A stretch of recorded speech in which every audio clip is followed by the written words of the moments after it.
Hello, everybody, and welcome to another episode of our Dungeons and Dragons. We are continuing where our players left off, right in combat, it would seem. You're good. So, we were automatically in combat. It was Pandemus that was up first. Let me go ahead and switch to combat. Battle music time. Make sure this is coming up here.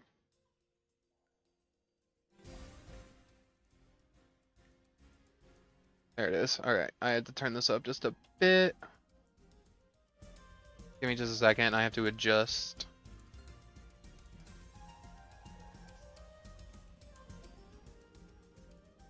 Okay. So, we have properties. Gonna now make sure it's picking up the Discord. Okay. Should be picking up the Discord. Pandemus. Since Pandemus and Xerix go at the same time, Xerix go first, so that way I can decide what Pandemus is doing, since I'm DMing, I'm playing as Pandemus right now. Okay. I think I can do that for you. Okay.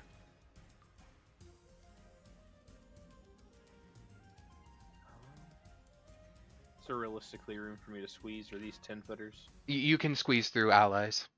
You just have to get real close to Pandemus at one point. You know. Yuck. Oh, we're not gonna go too deep by ourselves. Let's just try and hit B with a witch bolt. Okay. 28? Yeah. That hits. Damn, how does he know? For 20. Okay. So B gets hit for 20 points of lightning damage. Damn. Okay. That's what I got for you. Okay, I'm gonna go ahead and mark B. What's your lightning look like? What color is it? I think everything is that nice Like silvery gray color? celestial, yeah, like starlight colored. Can you roll me a perception check, please, Xerix?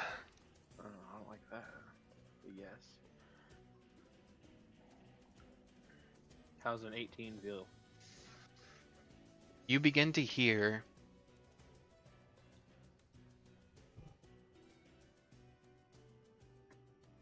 eggs. The purple eggs.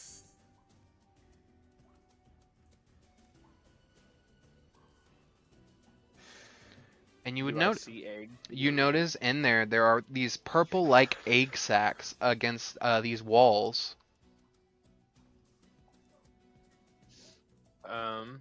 I will call out to the rest of the party to target the egg sacs. Okay. Pandemus hears that. Yeah, he's gonna go for the closest one. So with one of his spells, he is gonna do a venomous bite. We're gonna see if he's within range. He is within range. He is gonna do a venomous bite on the egg sac. That is a 26 to hit on the egg sac. It sure does, and it bites with necrotic power. He does 9 points of damage as he rips and tears into the egg. You see the egg sort of splits open, and a like goop and like this weird sort of like oily substance, similar to the oily substance that you guys walk through, sort of like splashes out onto the floor. And you see a person. Ronald, could you please tell us what you look like as they see you sort of appear out of the egg? I am about a 6'8" bugbear that is in a very nice tuxedo. That is also covered in sludge and slime. Tuxedo, that's sick. Ronald, go ahead and Sorry. make me a Constitution save to see if you like wake up instantly this round or if you stay asleep till next round.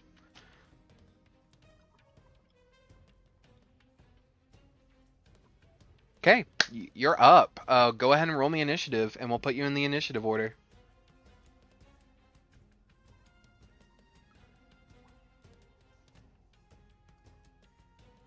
All right, got an 8, and you have been added. So, after Pandemus and Xerix, Ronald, you are on the ground. You kind of come to. You don't know where you are, how long it's been. You feel next to your pocket. You feel your dagger holster, which holds your weapon in it. Do I remember how the hell I got here? No. Or The last thing you remember was you were doing a mission. You were a mercenary doing some sort of mission in like a dark woods, and then your danger sense acted up, and it was like every neuron in your brain said danger, and you collapsed. Something hit you from behind, and it was strong, and it left a pretty significant scar and dent in the back of your head. Damn head's dented. I'll be back. No problem. All right.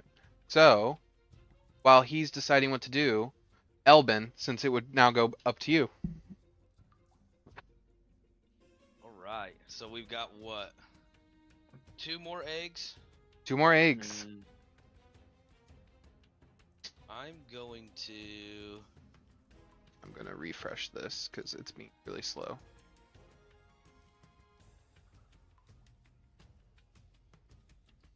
There it goes. That's a lot better.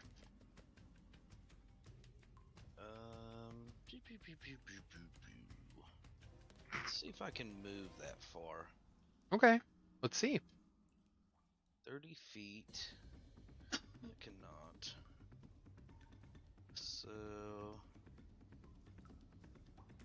I'm just gonna go for the far one on the other side. I'm gonna get around Mm-hmm. Astravis and Xerix here, and I'm gonna go for this one right here. Which one? I'm so sorry. Got This you. one, yep. Gotcha. And I'm going to. I'm just gonna. I think I'm close enough to do that. Create a bonfire. Yeah. Are you just gonna? You're just gonna create a bonfire on the egg? Well, maybe I shouldn't do that. Oh no, yeah, I could do Hemocraft Spike now. Okay. Hemocraft Spike on the egg. Okay. On fire or bust. You send. Go ahead. I believe Hemocraft Spike is an attack roll, so go ahead. 16 hit the egg. Just hits the egg. They have some weird exoskeleton-like armor. Ooh.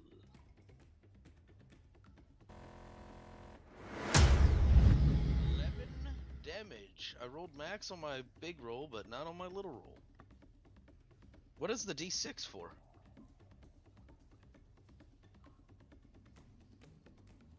Oh yeah, yes, sorry.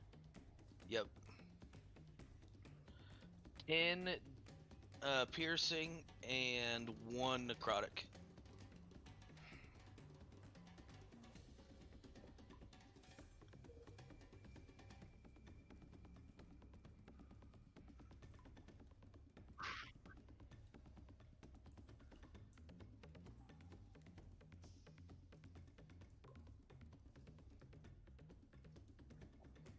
Oh, okay. He's making the spells.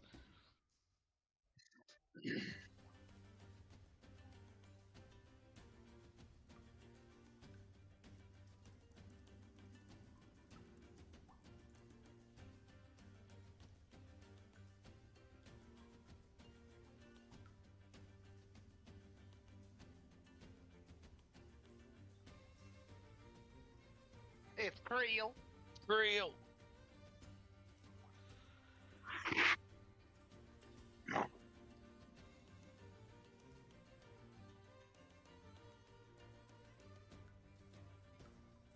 Oh, I'm a tall, large mammoth with the silver fur.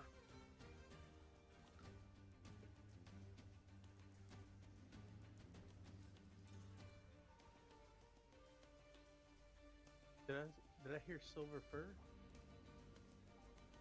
Look at my character sheet and see my fur color. We are brothers. Oh no, they did it again. I completely accidental this time.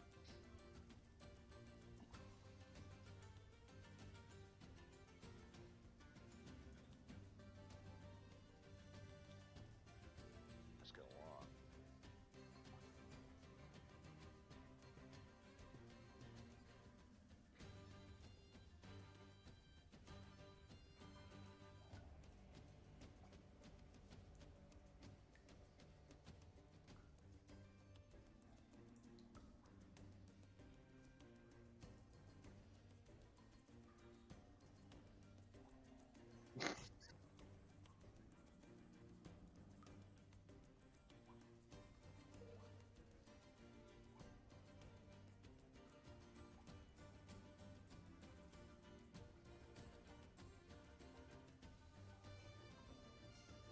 Yeah, sorry, I had to go. I thought my house was burning.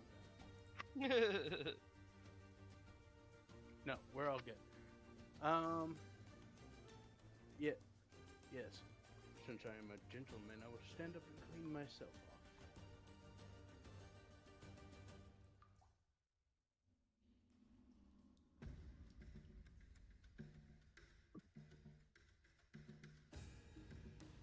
Okay.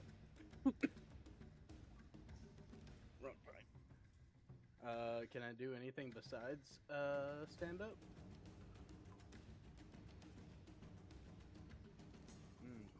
Okay.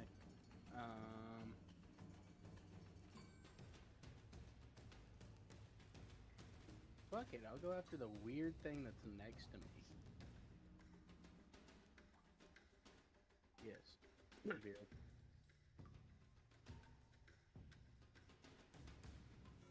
I will pull out my weapon. Gotta.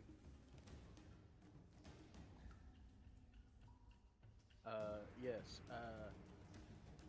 I will pull my little what looks to be a dagger out, and as it pulls out, it gets bigger and bigger, and it is a big fuck off great sword, like a true gentleman.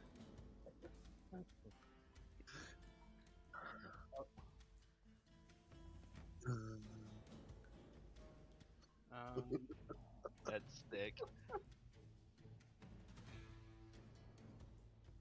Yes, I will go ahead and rage, and everything's popping up on me. I haven't used this in so long, and so I don't know where everything sits anymore. But yes, I will rage and be like, I am a classy fellow and you look disgusting. I will abolish you. And I will go move to attack and with rage.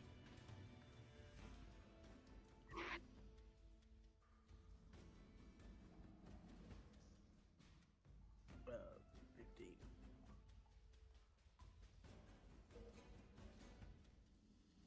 Sure.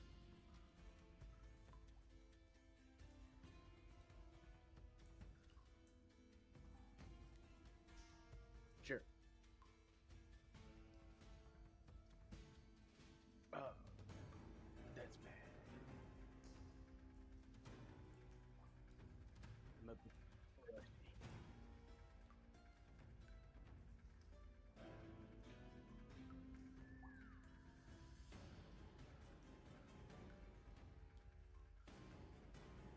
Okay.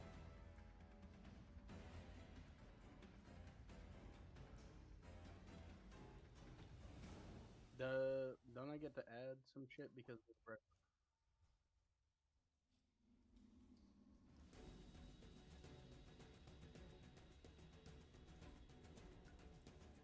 Okay. Is there a spot to just do that or just roll the 2d6?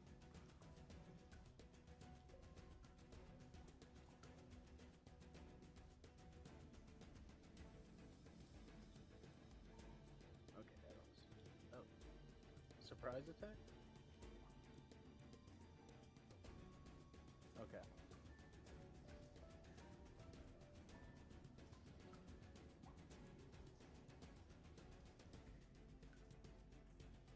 Okay. But it does still have advantage, doesn't it? Because of reckless.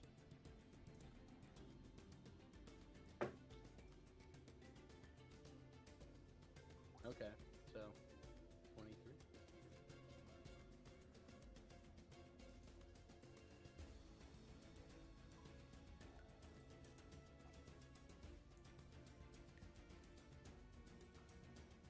That fucking sucks.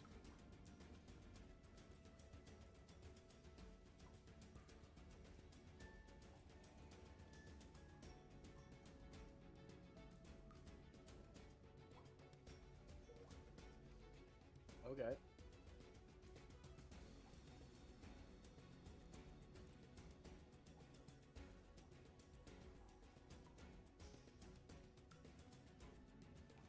Let it try.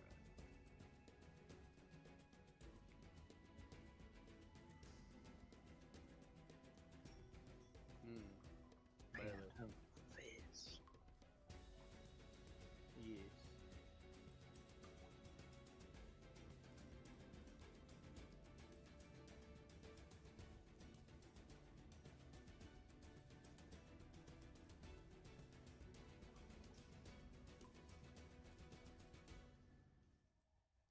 Disgusting.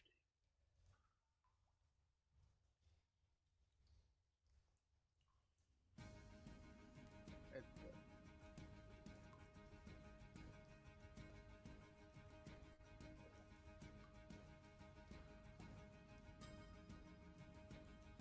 God damn.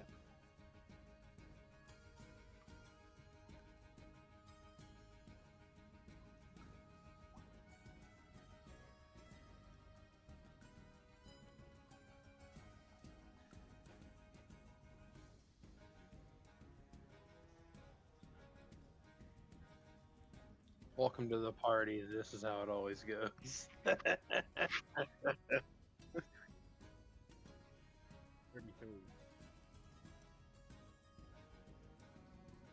Barely.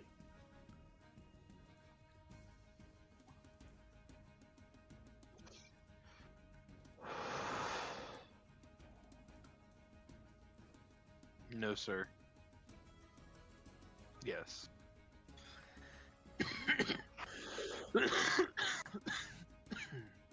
Noted.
Nose goes.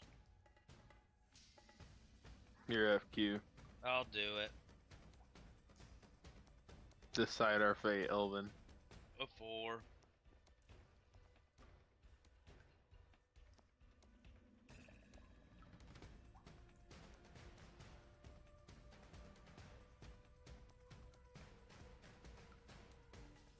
Nice.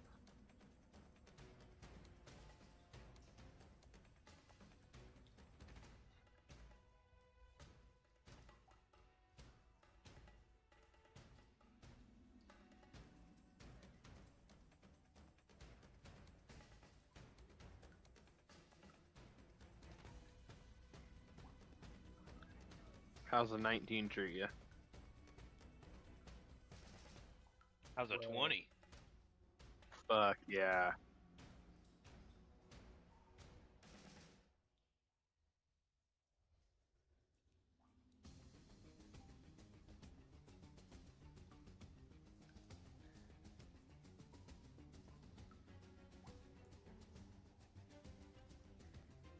Hmm.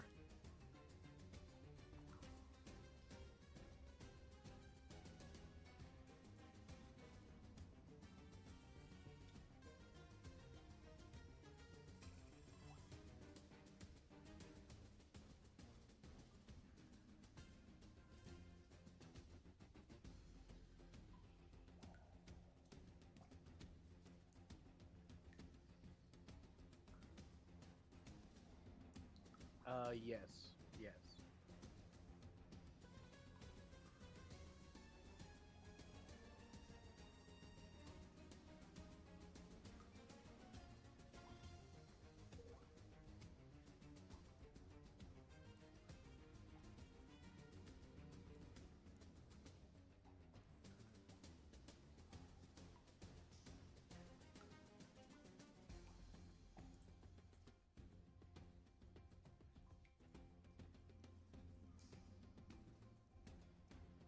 You get used to him, I promise. What a disgusting little lad is he. Very.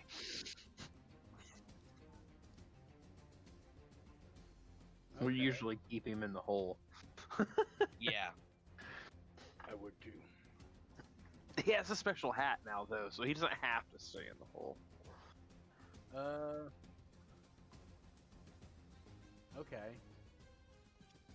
So, as a bonus action, I'm going to change my greatsword into a great axe.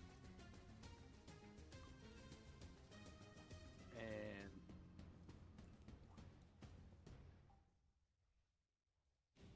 it doesn't say that I have to sheath it. It just says I can bonus action redo it, have it change. So, What? have it switch. As I swing, and I'm going to swing at the big fuck off boy again.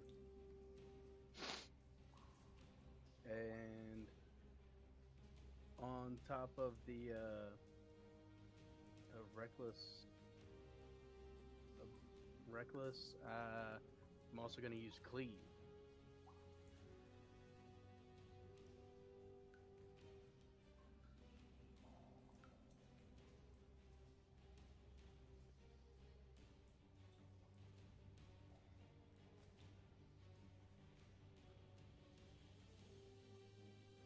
Let's do B.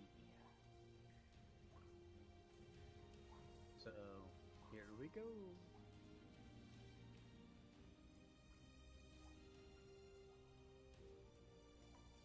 $24.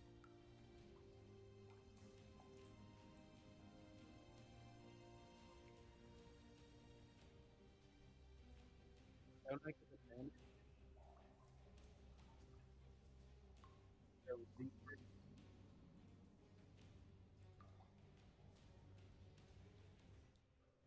Alright, so I got a 24.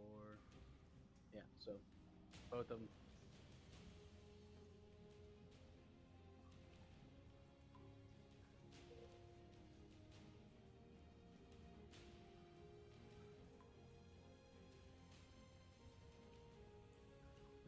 So 17 plus 9, 26. Nice, dude.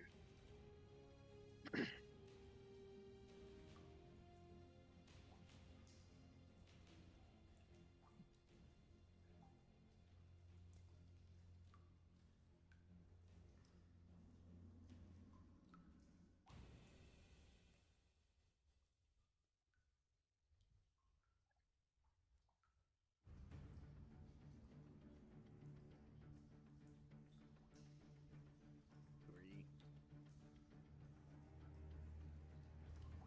B.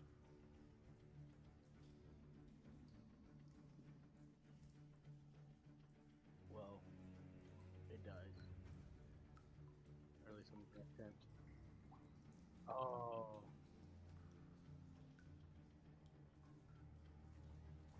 Yeah.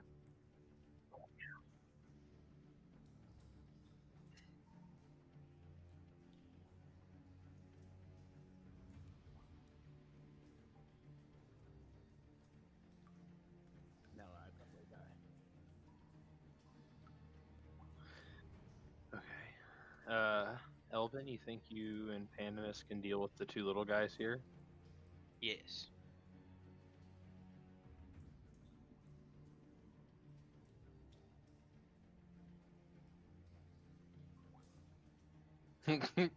God. I'll bonus action Misty Step down this way. And I'll roll a d10. It's only 3, but you get 3 temporary hit points there, Mr. Fancy Pants. Ronald. Sorry, I heard my name. You get 3 temporary hit points. 3 of them? Just 3 of them, sorry. Alright. Hey, that can save a homie from dying or not. I'm cool with it.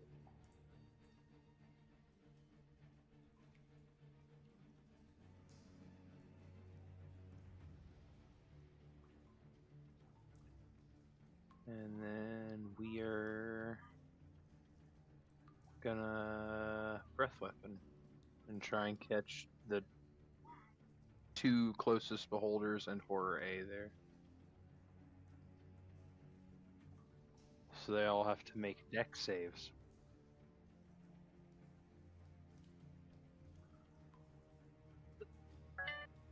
Yeah. Anything in that little gray cone.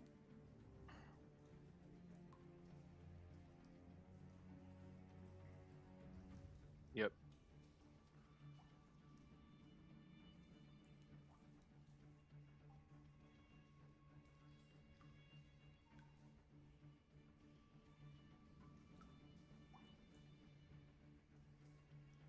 Okay, 14 and below takes 13, 14 and above takes half.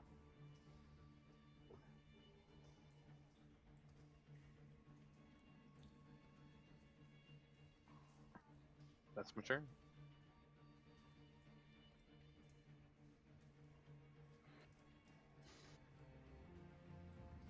Mm-mm.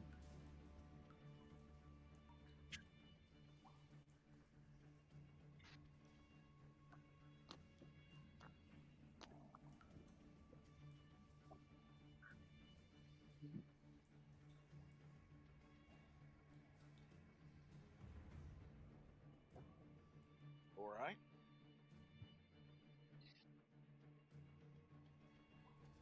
Those bad creatures.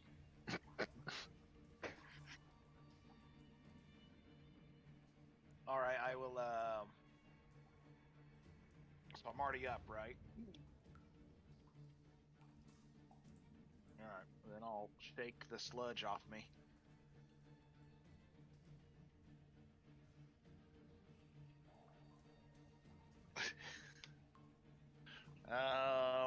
I will throw a javelin at, the Dreamholder C.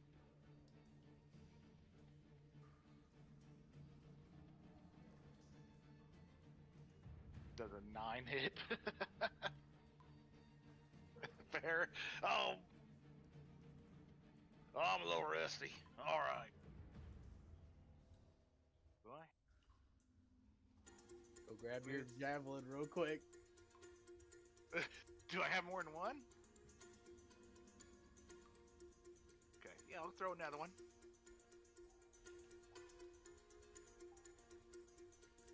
Was a 22 hit?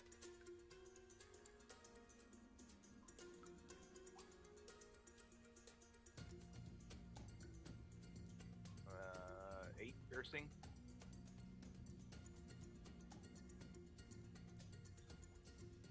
Yep, that hits.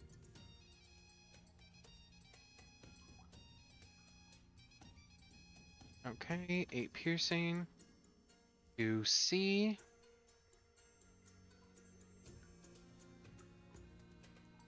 Got you.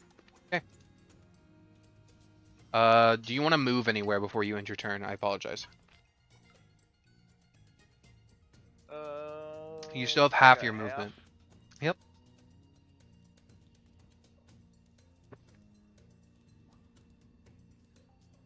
Yeah, I guess let's move up closer to the sea. Okay. Go ahead and move up. Oh, I gotta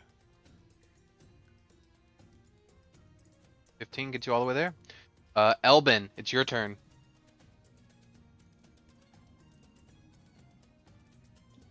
All right. These little fellers don't know what's about to hit them.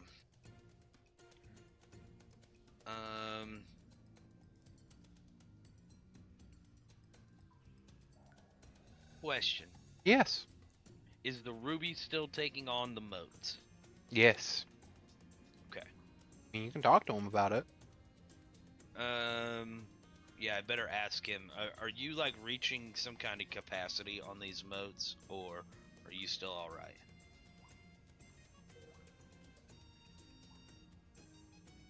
I have been using them. I have not reached capacity. They're quite useful. Why? I just want to make sure I'm not overloading you if I start going sicko mode out here. So, you would not be able to reach my capacity. Continue. Okay. Challenge accepted. Yep. We are going to run over here. Mm-hmm. And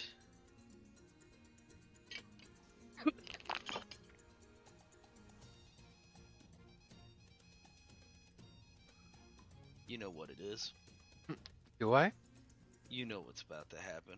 What's about to happen? Michael Jackson's about to happen. Oh. Alright.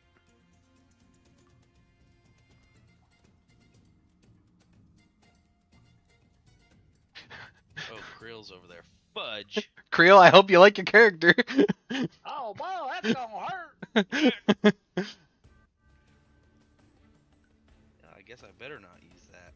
You really wanted to use it too. I did. We have saving throws. It'd be fine. I only want to play one night anyway.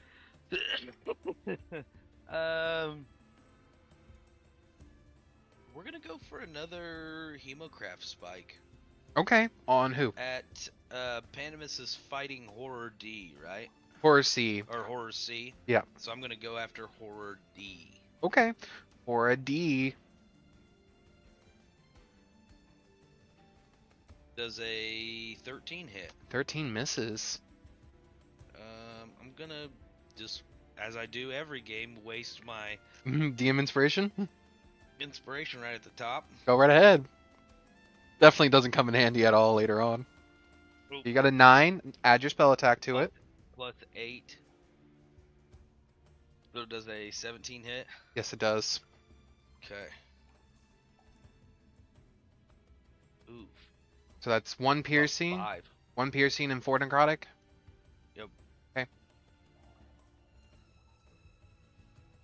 Yeah, I mean, it seems to take damage. You stab into it. At the end of your turn, Elben, you begin to hear channeling among these entities. They all begin to say, "The dreamer will awaken. The dreamer will awaken." All of them. And the scariest part is, none of them have faces or mouths. We can all hear it, or just me? You kind of look around the room, and there's a moment of pause, and Pandemus just kind of says, "I can hear it. It's like rubbing Neosporin on my scabs. Unhealthy." Horror B is now going to attack Ronald. Bring it, pitch. That's a 25 to hit. Oh, damn. That's a 19 to hit. That's a natural 20 to hit. Oh my gosh! Who got nat 20? Ronald. Nah, Ronald, bro. Okay, so the first These hit. guys just got out of the eggs. Yep. Have mercy. So the first 2 is a 14 damage, and then 7 damage, and then for the crit, it's going to be 23 psychic damage. In total? So 14, then 7, then 23, because I got a crit. Does that put you down? Yeah, that's Okay. damage. Alrighty. Horror A is going to look at you, Xerix, and you're going to hear in your head, Xerix, need the body fresh for the dream. And it's going to attack you. That is a 17.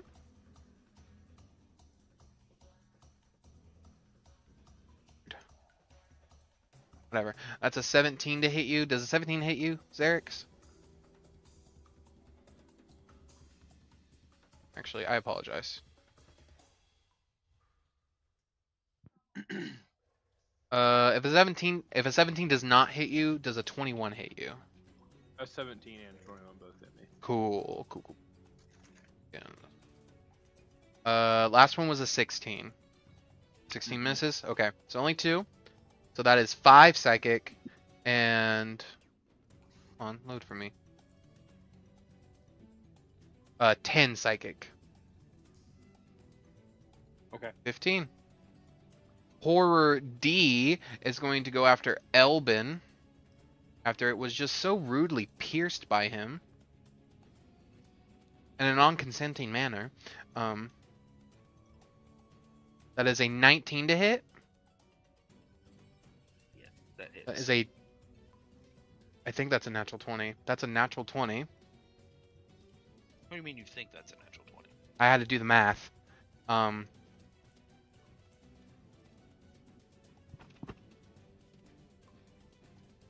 boy, real gentlemen never die.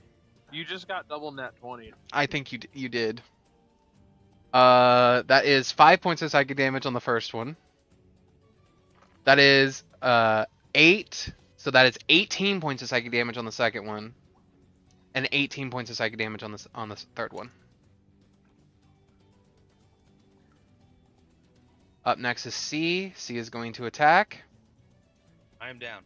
You're down. It's a natural 1. I swear to God, Pandemus is the only motherfucker I can't hit. 19 hits. 16 misses. So I hit Pandemus finally. Pandemus takes 14 points of psychic damage. There we go. Okay, the Dream Holder. Creel, roll me a d6. We're gonna see what eye I get.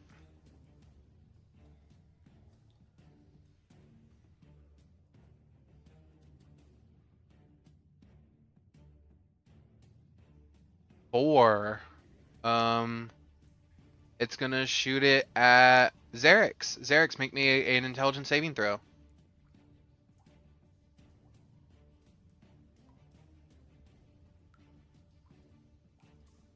Okay. So Xerix, you take 12 necrotic damage, and you have disadvantage on ability checks and attack rolls until the end of your next turn. Pandemus sees that there are multiple people down, and that this is becoming a problem. Pandemus will go ahead and use... because he has this spell.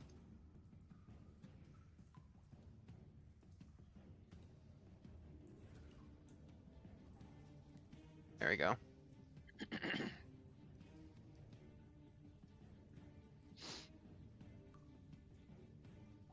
Pandemus will use his final 3rd level spell for a mass healing word. So that is going to be hitting Ronald, Elben, Xerix. It's going to be able to hit everyone because mass healing word can do up to 6 creatures. So it's going to hit everyone. What a legend. So that is 10 plus 3. So that's 13 points of healing to everybody. Fat. Very nice. Pandemus, Count as a success for me. you just when you click it, you should be able to add like HP into the box, and you just add 13. It'll get you back up because you're no longer making death saves. Oh, it put me right into healing 13. Yep, that's what you need to do. All right, and then he is going to use his action, and he's going to use his greatsword. That is a 19 that hits. That is 13 points of damage to Horror C. Nice. There we go. Ronald, you are down. Your rage did drop. You can re-rage if you would like, and you may stand up if you would like. Sure, we'll do all of it. You stand up and you activate your bonus action to rage. You have your action. What would you like to do? Swinging my great axe with cleave. Go right ahead. Make me 2 attack rolls. Are you wanting to reckless these or not reckless? Yes. Okay, go ahead and roll reckless on all of them. So 24 on the first one. 24 hits on the dream holder on one of the horrors. We'll do that on horror B. Gotcha. Okay, you hit. 24 does hit. And then your great and then your cleave attack roll. Go ahead and make it. And who are you making that one on? The beholder. Gotcha. Green holder thing. Okay, so that's an 18 on the first one. Roll again. Okay, 18 hits. Go ahead and roll your initial damage for the horror. 12 plus your 2d6. Damn. Yeah, 18. How do you sever? How do you kill this thing that doesn't have a head? That just has like this glowing, like mass of purple energy shooting out of its head. Here I will post you in the Discord what it looks like, but you tell me what it looks like when you kill it. I think it'll look a whole lot like dead. Okay. Yeah, it's dead. I don't know. I don't see a picture. I haven't posted it yet. I'm trying to get to it. You're good. And then go ahead and roll me your d12 for the other creature.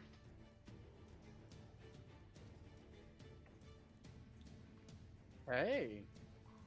Shit. Okay. 12. Oh, 12. There. I just posted it in the campaign log. Last survivors. You should be able to see it.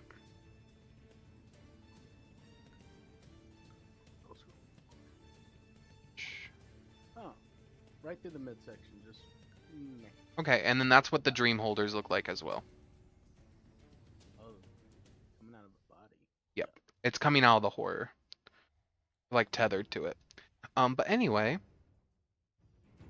that one disappears, because you killed it, and then you did 12 damage to horror A. Very close, very close. Okay. Xerix, it is your turn. Unless, Ronald, you would like to move around somewhere. It's up to you if you'd like to move. Horror A would get an opportunity attack, but that's it. Unless No, you... I stand firm to kill this motherfucker. Okay. Xerix, it is your turn. How are the dream holders looking? His B's taken a couple hits, hasn't he? Roll me a perception check. Oh, I don't like that response. Oof.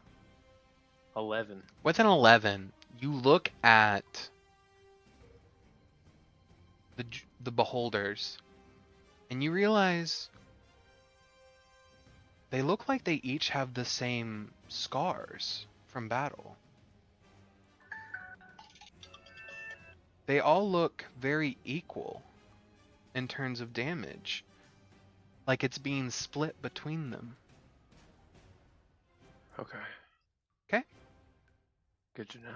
I'm just gonna kind of skirt around A here. You skirt and try around. and hit Beholder B with a Green Flame Blade Empowered Maul.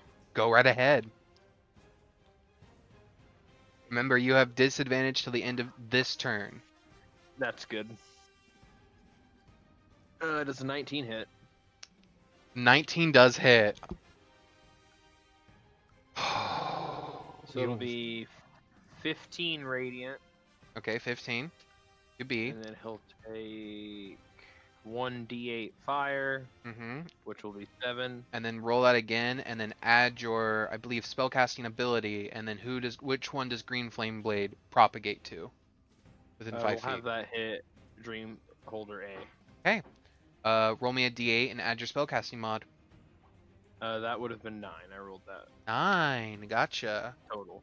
As you strike into this thing, you hear what sounds like glass shattering. As you see the dream holder look at you, and you see it crack like glass.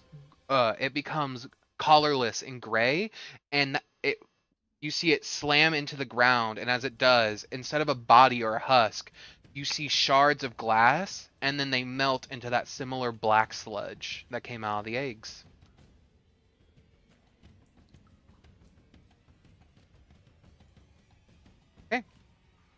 Got him. Creel.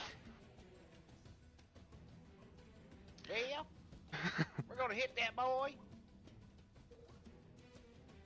Creel is the most calm in the face of all that is unholy and unnatural. So go ahead and make your go ahead and make your attack roll. Oh, it's 13 hit. 15 does not hit. Second attack.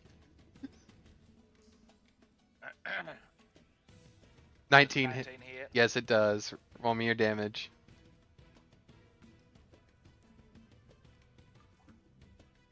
Uh, 6 piercing. 6 piercing. Bonus action, you want to do anything?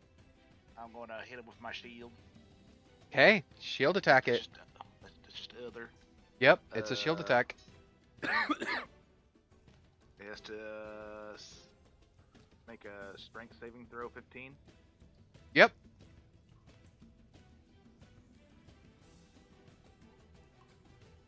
That's 19. Oh, you little. Alright, is that it?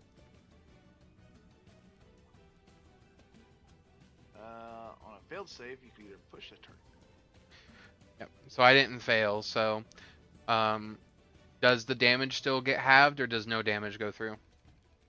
Does it even do damage? Ah, Push. yeah, it's a push ability. The shield master ability is just like to push them away. Okay. Push them prone. Alright, if you're not doing anything else, it's Elben's turn.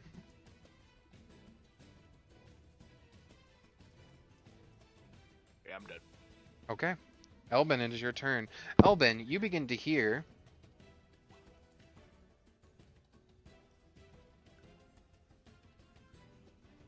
Why are we on the ground? Do I need to take over? No. We talked about not taking over and doing all that, but what do you mean, why am I on the ground? Why are you prone? Why did you take that damage? Adapt. Okay, I mean, what do you suggest?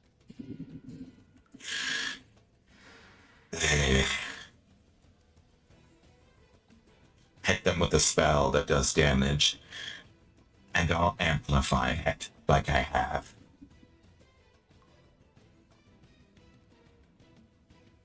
Okay.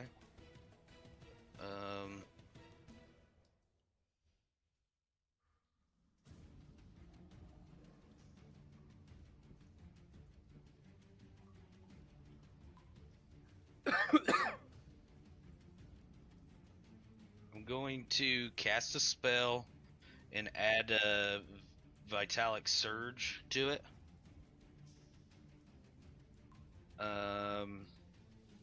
He's right up on me, right? And I'm prone, so I'm gonna stand up. I am going to cast.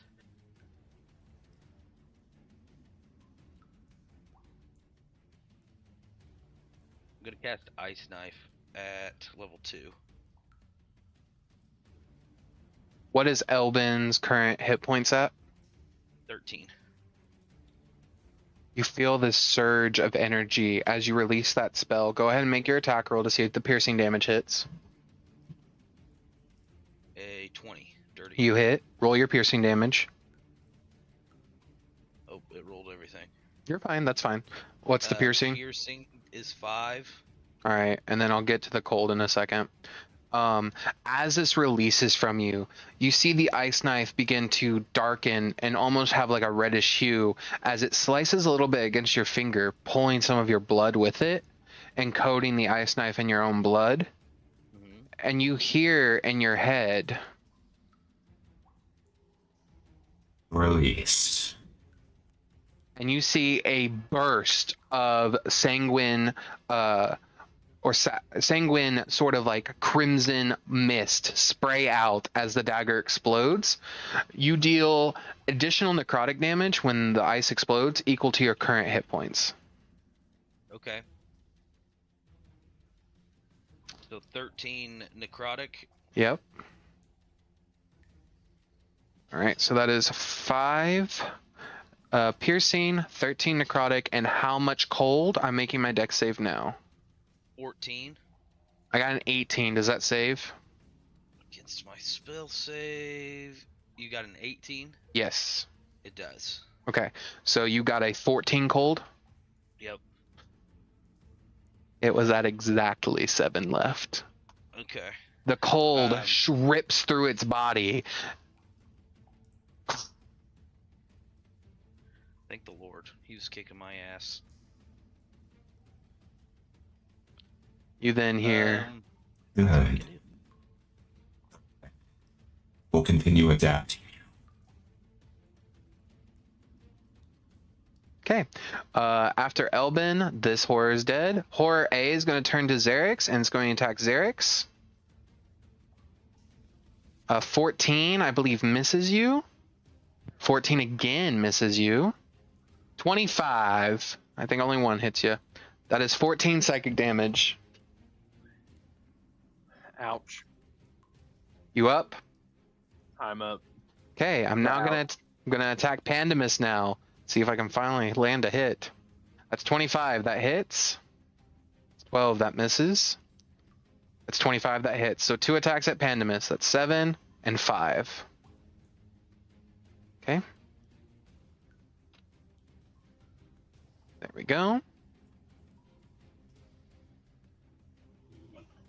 All right. All right.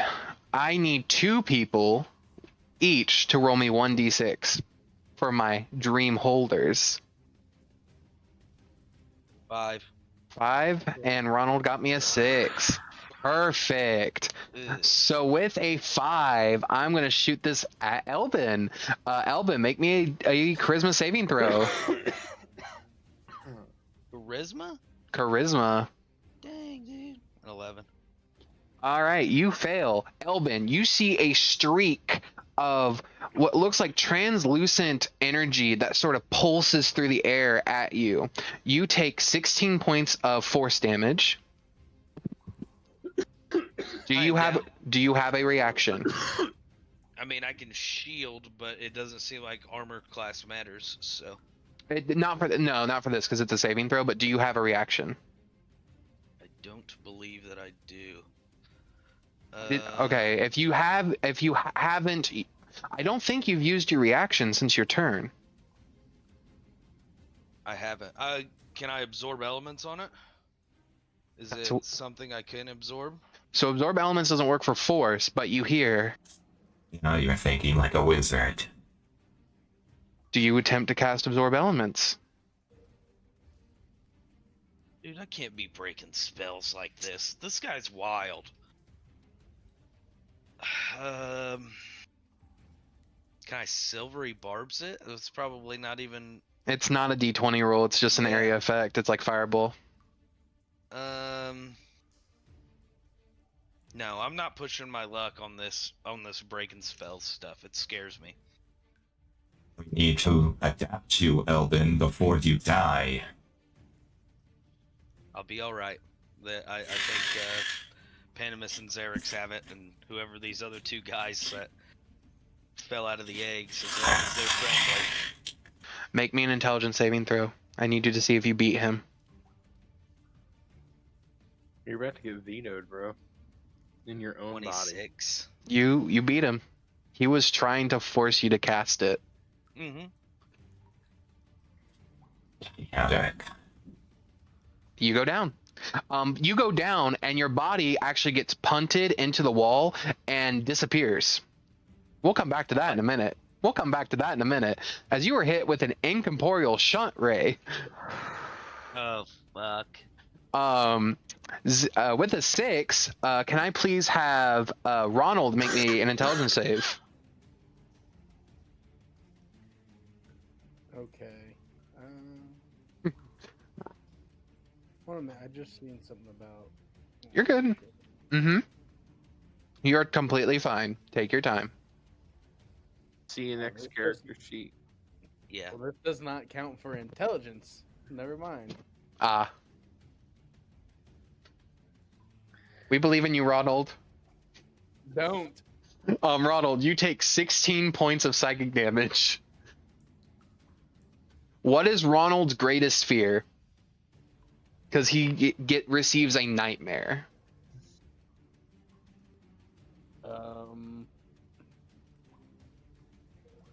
Fuck, I don't know. His suit tearing and he can't fix it. And he's at a royal event. He's naked at a royal event. We'll do that.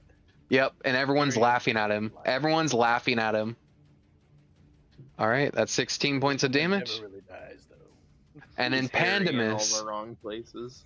Pandemus at this moment cannot see Elben, so he will then just use his heal spell on Ronald, who he sees just collapse on the ground. Ronald, you get 9 hit points. A real gentleman never dies. Pandemus will then also make an attack roll. He's gonna venomous bite this thing. Oh god. That's a 20. You see Pandemus go full on zombie mode and just full on go for the jugular and rip out like a chunk of flesh. Animus As- is gross. He kind of chews on it for a little bit, like chew tobacco, and then spits it out. That's 5 poison damage toward the thing.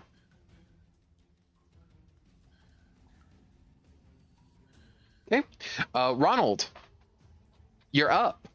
Would you like to rage again and stand up?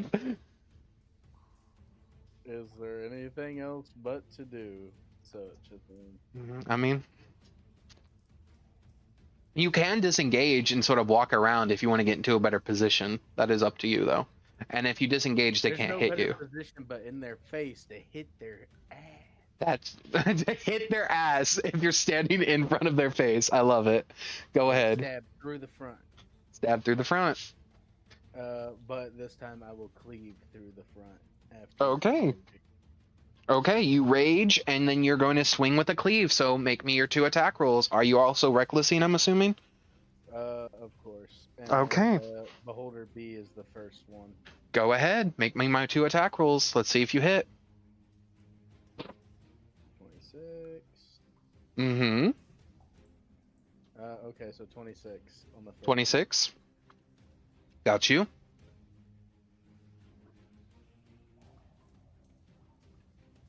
And 21 on the second one. Yep, those both hit, so roll me the damage on the beholder. 15 plus. Your 2d6. 24. Not bad. It is cracking. And then on the horror,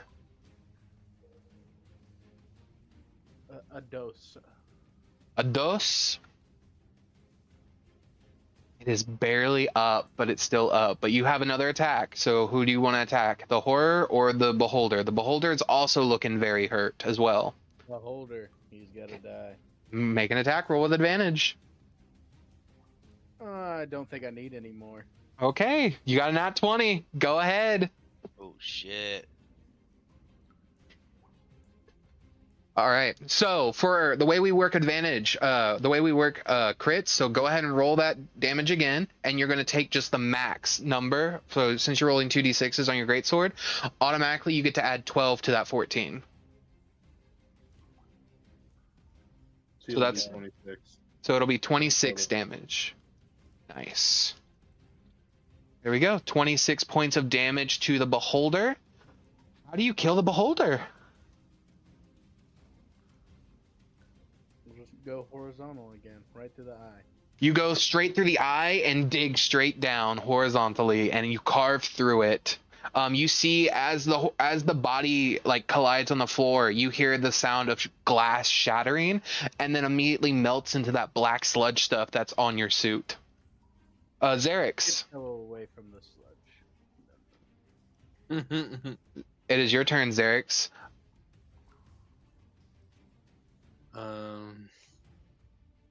You can roll me a perception check if you'd like to see if you can find Elben. 15. With a 15, you see Elben has appeared, dropped out of incorporealness right here, but is unconscious. Okay.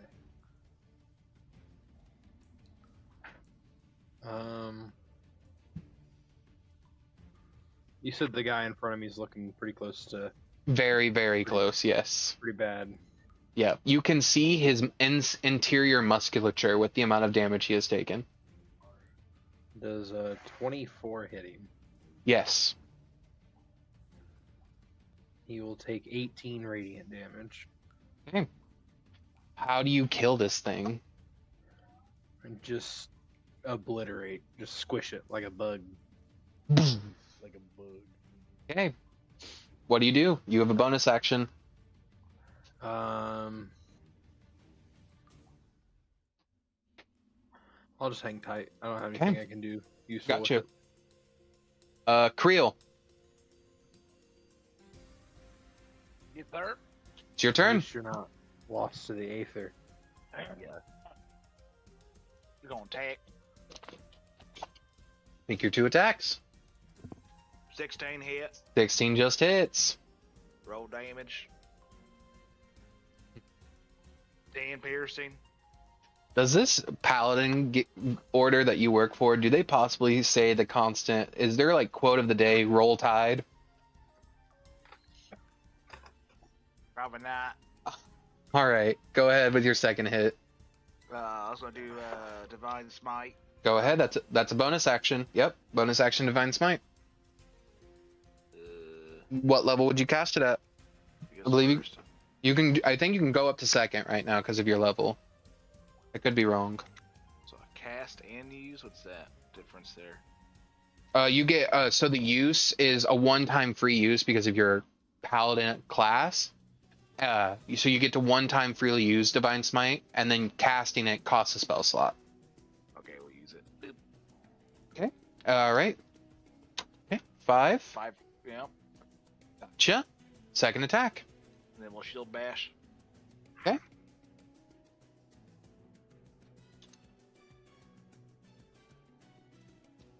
I'm gonna make my strength save. Yep, I'm rolling it. It's just taking a minute. That is 6. So it gets knocked down prone. It gets knocked down, and I'll say for all intents and purposes, melee can still have advantage, but it's impossible for it to be prone since it doesn't have legs. Oh, it looks like it's got a little body right there. I tell you what. Okay. Smack. What? I'm gonna smack her again. Go ahead, you can. You have a second attack. 21. Roll again, you have advantage. I gotta roll again. Mhm. Look at that. 26. 26 hits, so so you can roll your damage again too, that's fine. 8. 8 damage. Alright, Creel, is that your turn? Yeah, be fine. Alright.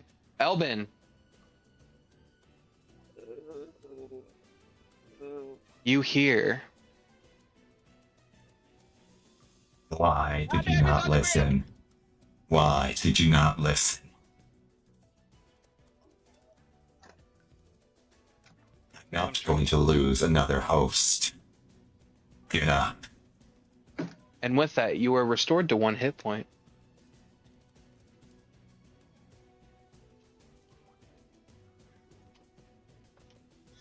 Interesting.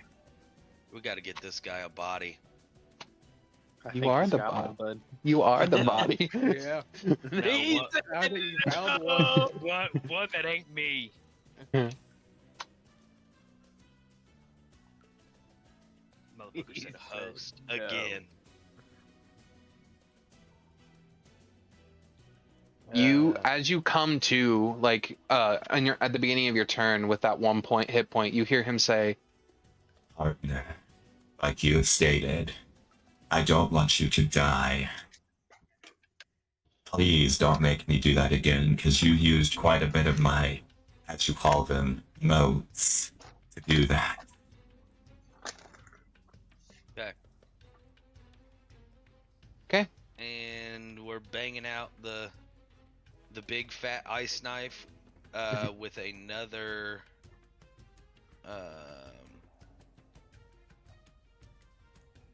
sanguine attached to it. So that's my intelligence mod damage added on top too.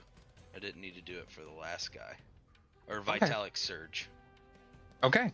So big boy ice knife.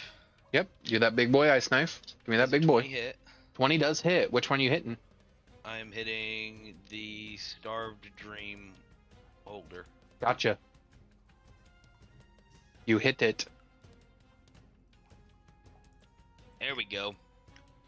10 piercing damage, 9 cold damage, and 5, I believe it's necrotic damage. Yep.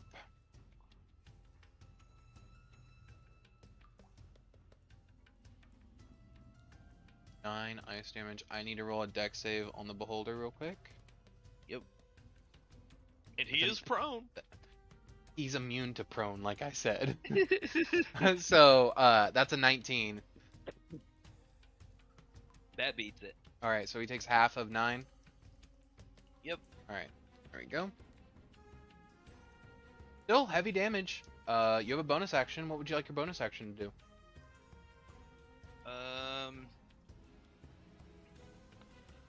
Bonus action, I would like to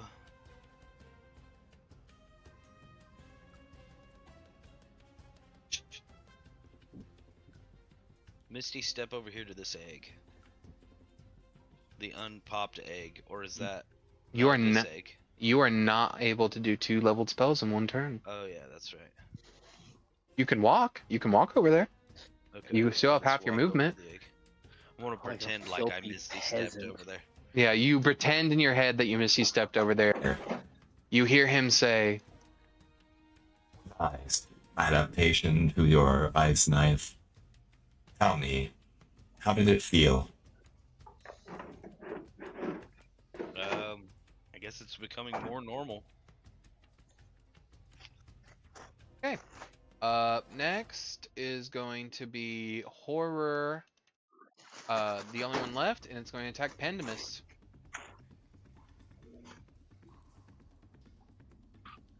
18 doesn't hit. 21 hits. 19 just hits. He takes 19 points of damage. There we go. What'd you call me? Okay, Dill, can I please have Xerix roll me a d6, please? I don't want to roll it. Please roll me a d6. I'm coming. I hope you give me a raid that I haven't gotten yet. 3. I haven't gotten that one. And it's Happy to deliver. great. It's gonna go to Elben. Elben, please roll me an intelligence saving throw. What the?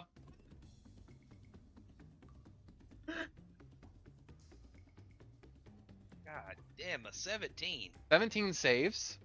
Go, 1 second. So no other ill effects happen. You hear in your head as this ray gets shot at you.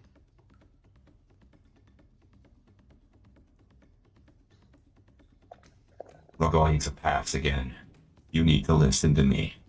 I know it scares you to advance spellcast, but you have to here to survive. You will die if you do not listen. This is not a warning. This is not a threat. This is a promise. This place is not meant for you. It's not meant for any of you.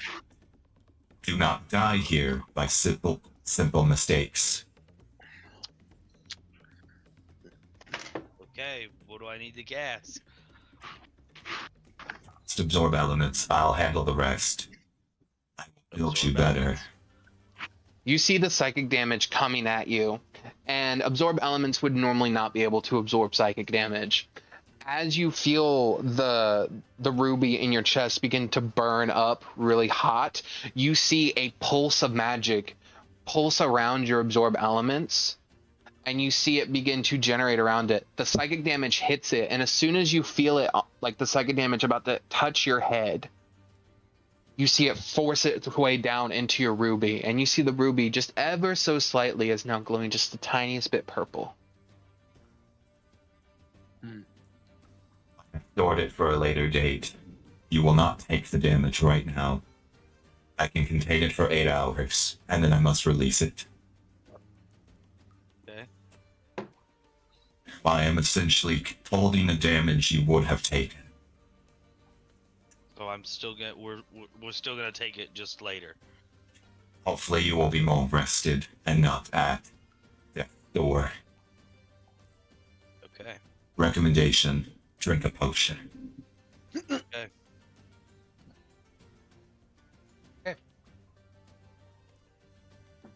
That is all it can do. Pandemus is up. Pandemus is going to first attack with the greatsword. Ooh, 11 misses. He will then use his bonus action, and he's going to healing word Elben. Damn, that's really bad. 8, 9. So that's 9 hit points at Elben. That's like half my HP, dude. Ronald. There is a horror. There is a horror left and a door left. Which one would you like to go to? It looks like a dead dream holder to me. All right. Sprint at it and fucking whack. Make me an attack roll. If you would like to reckless, make it with advantage. Always. All right. I just want to. I'll bonus action switch to great sword too. Okay, so it's now a great sword that you're swinging with.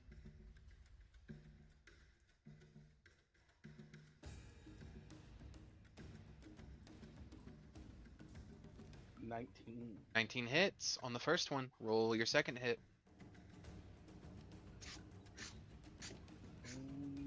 There's my.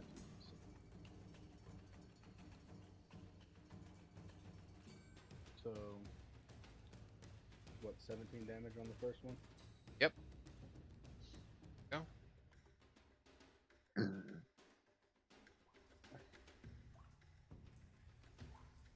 16. There was 16 hit.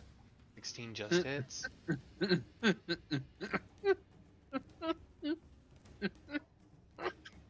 12. All right, you stab through this one as well. From behind, so I am going for the ass. Doesn't seem to have an ass. Just seems to be a beholder. Everyone has an ass. You The just gotta ass of find the it. beholder. You just gotta slash till you find it. I want to go home. Excuse me, DM. Does So do this beholder have a BBL? Leap. Anyway, that is your turn. Xerix, it is your turn. Or sorry, not Xerix. God damn it. Once. Yeah, Xerix, it is You your know turn. his name. It's Xerix's turn. Xerix is after Ronald. Where's Ronald at? I just added him back. Oh. At a different Does picture. a 23 hit the horror It does. for 17 radiant damage. And with that,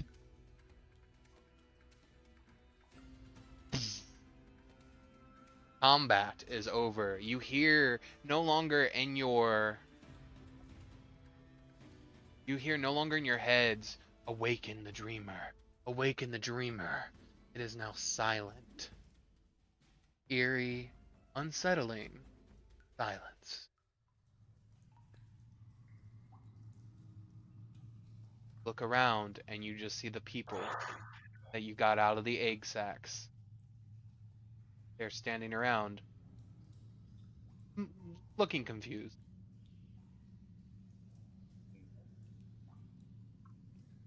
I'm gonna pause and see what they do. See what they decide to do.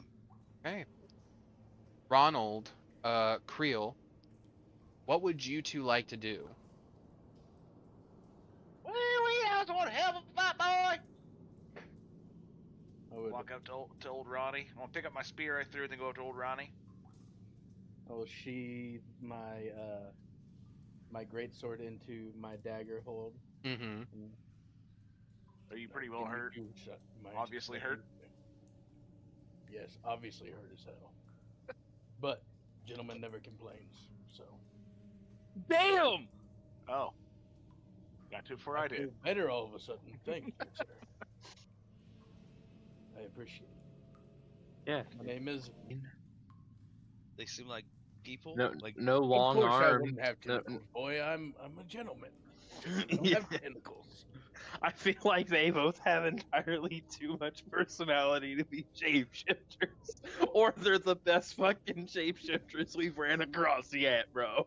Well, I got a couple things. They're kind of like tails, but one's on my face and one's somewhere else.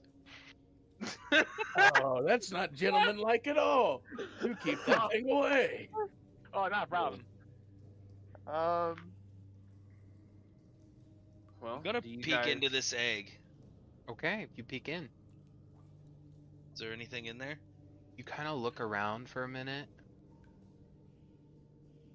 Can't tell without cutting it open. But you can roll a perception check or a animal handling or a survival check to try to see if you can glean any information off of it. Ronald would want to go over there and look at the egg as well. You look at the egg. Is this what I came out of? Yeah, I think you and the big fella both came out of egg. Well, I know the big fella came out of an egg. I think you did too. Yeah, I he got some fell out eggs of the over here. I'm mirror. hungry. I'm just trying to make sure that there's not somebody else trapped in this one. Well, let's get him out. Let's do the gentleman thing. Pull out my shape-shifting sword. Mm-hmm. You step into the egg. No, I not dumb. Just He's waiting. Okay. Yes. Okay, he's waiting. He's waiting. I mean, Xerix, what do you think? There could possibly be somebody trapped in here too. Has that one taken any damage at all yet? Has not.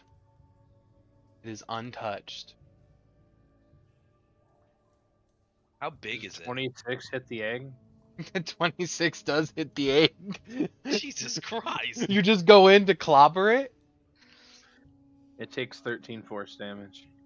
You guys see as this mace sort of comes down and sort of like a buzzing sensation as it sort of reverberates through the egg's exoskeleton, and you see it burst like a blister, showering all of you in the sludgy-like substance. Oh, Clean God. off my suit again. I'm over this. Slime. This whole place is slime. You're gonna and have a sludge. bad time here, yeah. I'm tired God, of there's slime so in this much goddamn sludge. Dungeon. What does Creel do when he gets covered in slime? Does it even affect him?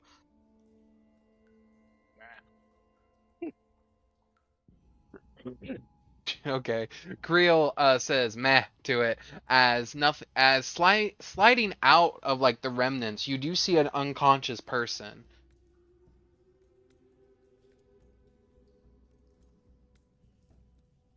Okay. Do they look like they're still? You said they're unconscious. They are so unconscious. They're still alive. They are breathing. Yes. Okay. Pandemus, see if you can give this guy some help. Animus will walk over. Now that you are up close, Ronald and Creel, you see Pandemus, and he looks like a walking corpse. His armor is stitched into his skin. His fat and his skin has overlapped with some of his armor as it becomes ingrained with his body. And you see him reach down, and his hand is covered in warts and blisters, and some of them pop, and some of the zits along his arm begin to pop as well. as he sort of takes his fingers and rubs like some sort of mucusy sludge in his hand and rubs it against the unconscious man's mouth, and the unconscious man gets healed. Roll the heal.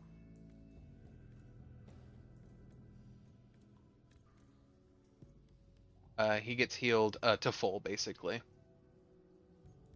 The unconscious person goes, oh, oh my god. What am I covered in? As he sort of like takes it off piece by piece, this like sludgy substance off of his arms. Where What does am he I? think of this crew? I'll pick him up and shake him so Ah! he falls off. He literally in fear and shock after being waking up in the sludge and then being manhandled by this huge bugbear. He like falls unconscious in your arms. I was trying to be a gentleman. It's not the effect that I wanted. Okay, I got a question for. Was it Put him over my Mr. shoulder. Wellington? Wellington. Ronald Wellington. Ronald. And what was your name, big fella? Creel. Are either of you guys, by chance, in the Mar Guard? Nope. No. I'm in a league of extraordinary gentlemen. I don't remember.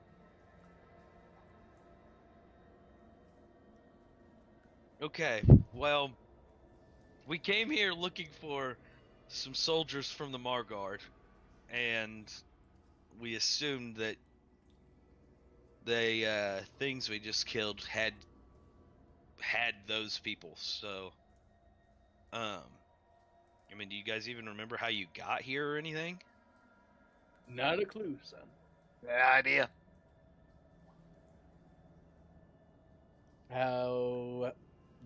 How'd you guys get here?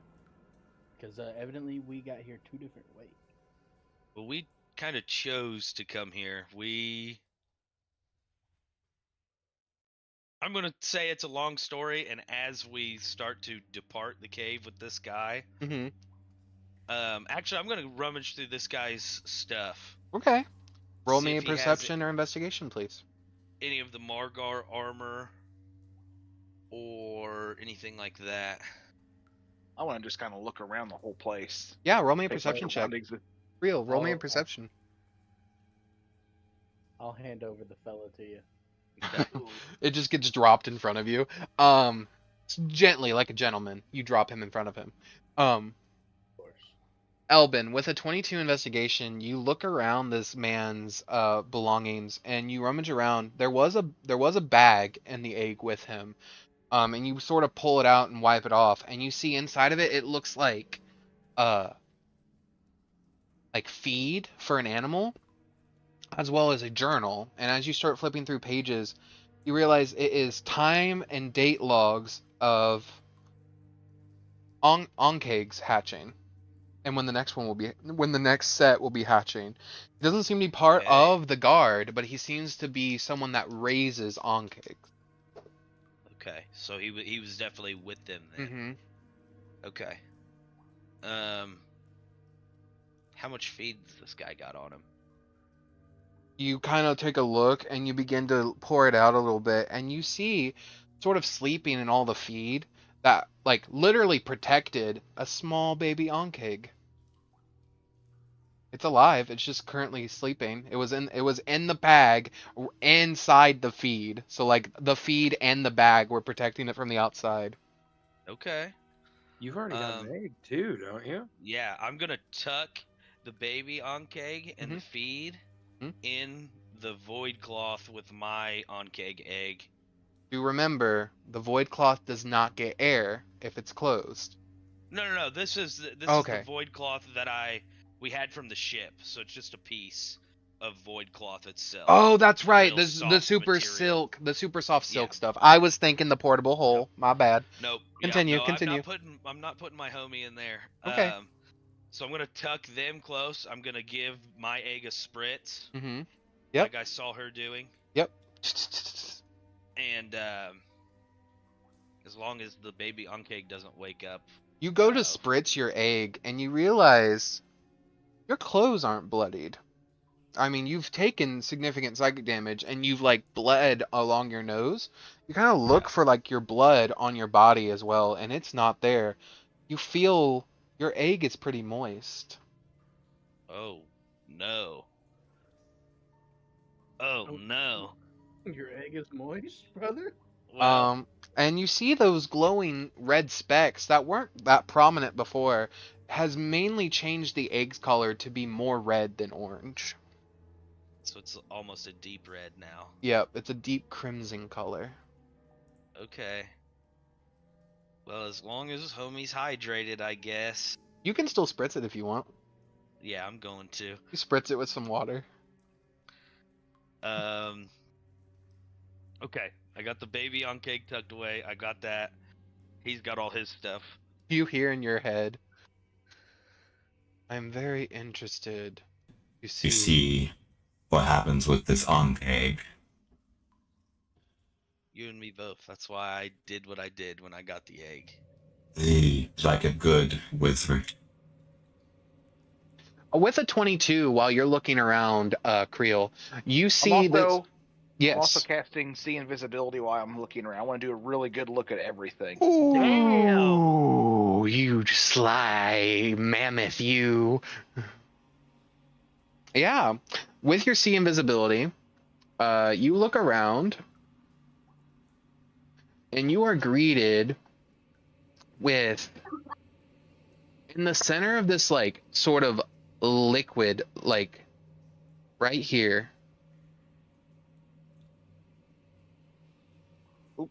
Yep. Right here. Yeah. There seems to be something floating just above that pool of stagnant liquid. Stagnant. Oh, I can't speak. Yeah, whatever. Who's drawing that? I think we know who it is. Before I mess with that, is there anything else that I see? Invisible. Where the dream holders fell into the ground, you also see a similar, like, floating sort of, like almost like a piece of glass floating above their now liquidy bodies. It was also invisible. Let's try to see if I can grasp those. You walk over to one, and you begin to grasp it, and as you do, you begin to hear in your head, the dreamer, over and over. And they all say that when I touch all of them and grab. Do I get like collect them, or what do I do with them? I guess they just. There? That was just the first one that you attempted to grab. As you attempt to grab the other ones, you hear, Forsaken. And with the last one you attempt to grab, you hear, Watcher. Then I want to go back, I guess, to the pond of It's liquid like, and. yeah, it's like floating in, like, the centermost part. I mean, can I distinguish if it's good water or not, or liquid? It is definitely dark, murky water. You can't see the bottom. Well, I'm used to dark, murky water, so yeah, Okay. I'll go and see if I can. As you step whatever in, the that might water be. is about up to your waistline. Now that's a lot, so I'm tall. Yeah. Oh, I know. Okay. So All it's about a 6 foot pool. Okay. So as you continue to walk across, you make it to the center. Do you reach for it? Yeah. As you reach for it, everyone in this entire room hears.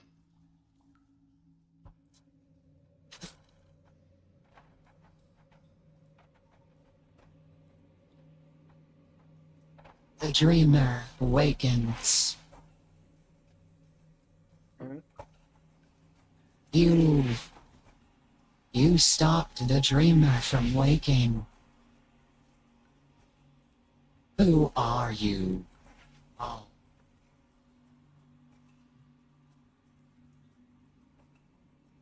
I look around and see if I see any. We are fragments of a realm long forgotten. You stopped the thought engine from waking. Why?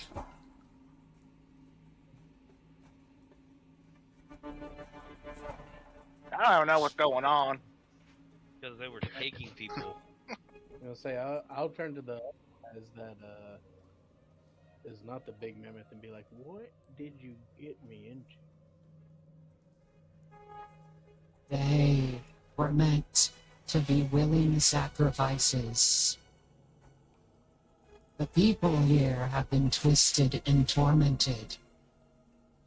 The machines are folly. They will wake up. The world will begin again as it once had. And the machines will rise.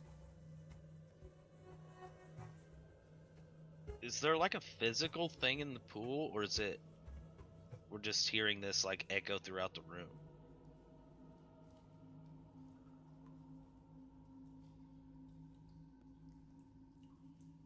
So these shards, like, can I collect them? Like, I have these things.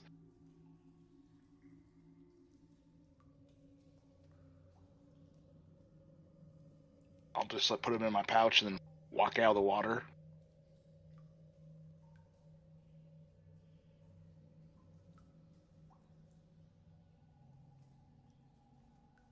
Yeah.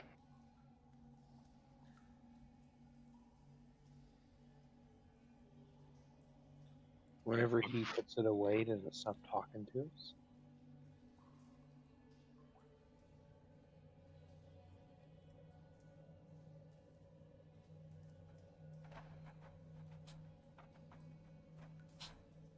The dreamer will waken. There is nothing you can do to stop it. It is coming, and it will be endless and powerful. The Forsaken, long forgotten, will finally be remembered, and its job will be fulfilled. The Watcher, who waited for change, will no longer have to wait, for it will be the change it wants to see.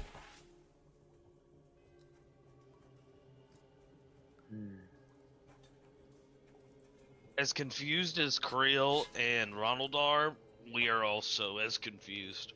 We've heard little bits and pieces of the Dreamer, the Watcher, and all of I that. don't know about an endless sleep. I am not gentlemanlike in my sleep. I snore. I do not like it. I have no intention to be a sacrifice. Well, that's what I was going to I ask. am not willing. You guys weren't willing sacrifices, were you? Very much the opposite. Okay. Not willing. Well, I think for the time being, as long as it's okay with Zarx and Pandemus, probably be best if you hung out with us. You begin to hear like a low hum in the cave. Or mod's still on. Is it? You're echoing. It's because it was my other mic for Toby. You hear like this low grade hum throughout throughout this entire cave.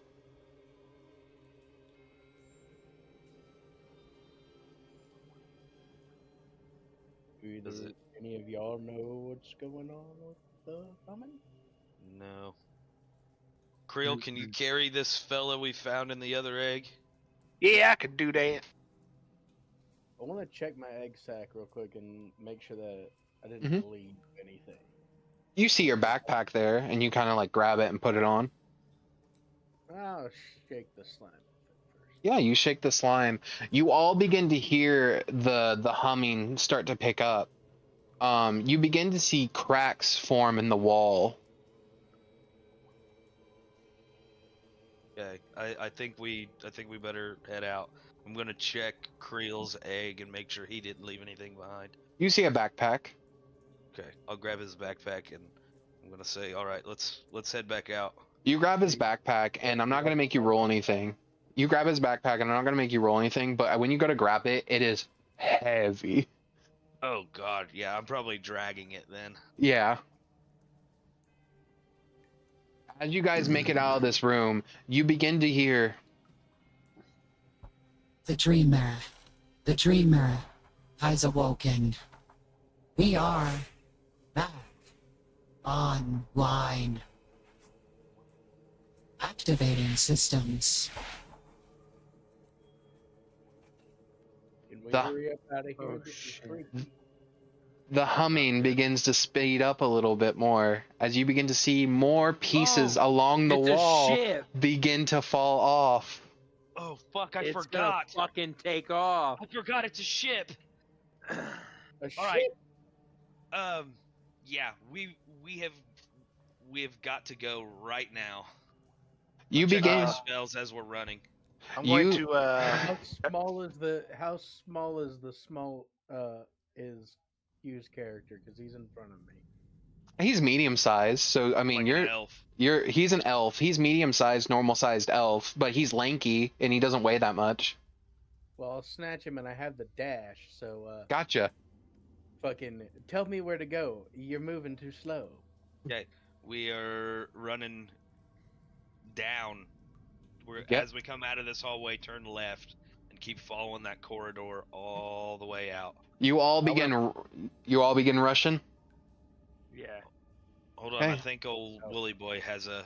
No, we're good. We're good. Okay. We're doing it. You all begin rushing as fast as possible. You begin to see as the ceiling begins to crack. You begin to see those same little, like, not fluorescent, but magic tech lights begin to activate. You begin to hear the sounds of doors trying to slam shut through crusted debris. You begin to hear It is time for us to fly anew. It is time for us to waken. We are the first of three. The dreamer. We will make reality better by dreaming of the solutions. We will send the solutions to the next in line. For the cycle will begin again.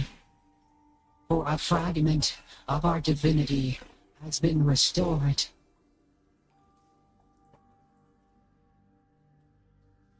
Okay, this just makes you want to get out faster. Let's go. So you guys all begin rushing further and further. The ground beneath you breaking apart and becomes metallic in some spots and no longer earth encrusted. The ceiling, visible wires become seeable.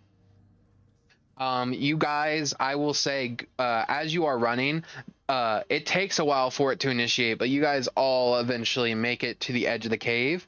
And as you make it to the edge of the cave, you guys will be back in the bone forest. Your mic, brother. It's still spoopy.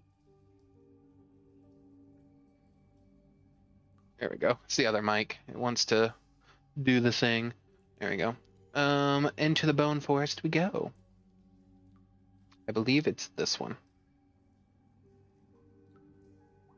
No.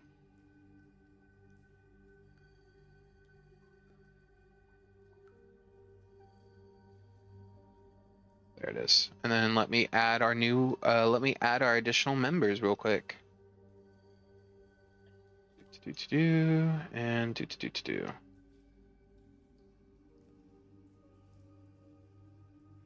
What do you work?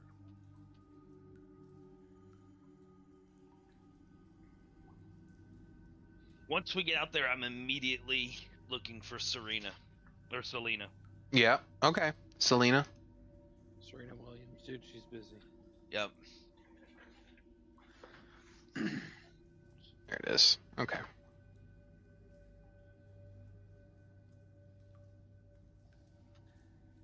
And his There we goat. And the goat.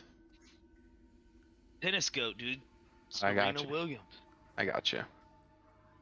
Cripwalk Queen. You guys are outside.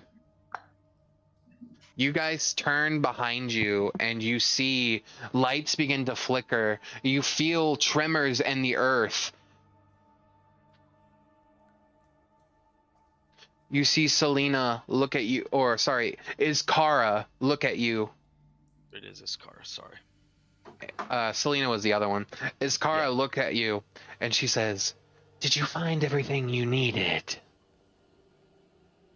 Don't worry about the bone mites. I'm going to go ahead and remove them because she has been doing what she said and she has been defending this area. Great. Yeah, I think we did, and we need to get out of here fast because the forest is about to change. All right. I will attempt to lead us out of the forest. Follow me.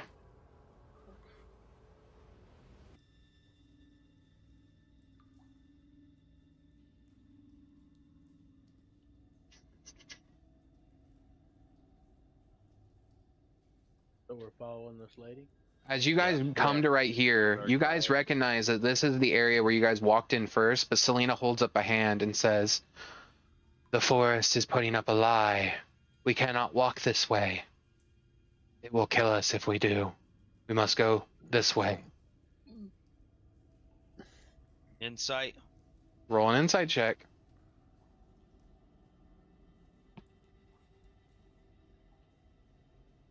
Yeah, she's telling the fucking truth. How many ones can I a would- man roll in one night? Honestly, I think I would probably be thinking the same thing. So Go ahead. roll an insight.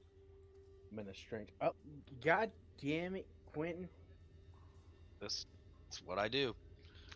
All of you seem to agree that she is not saying anything lie worthy. You all take off into this direction.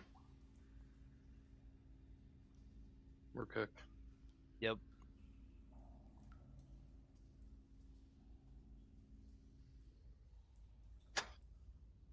Guess that's what I get for making him kind of dumb.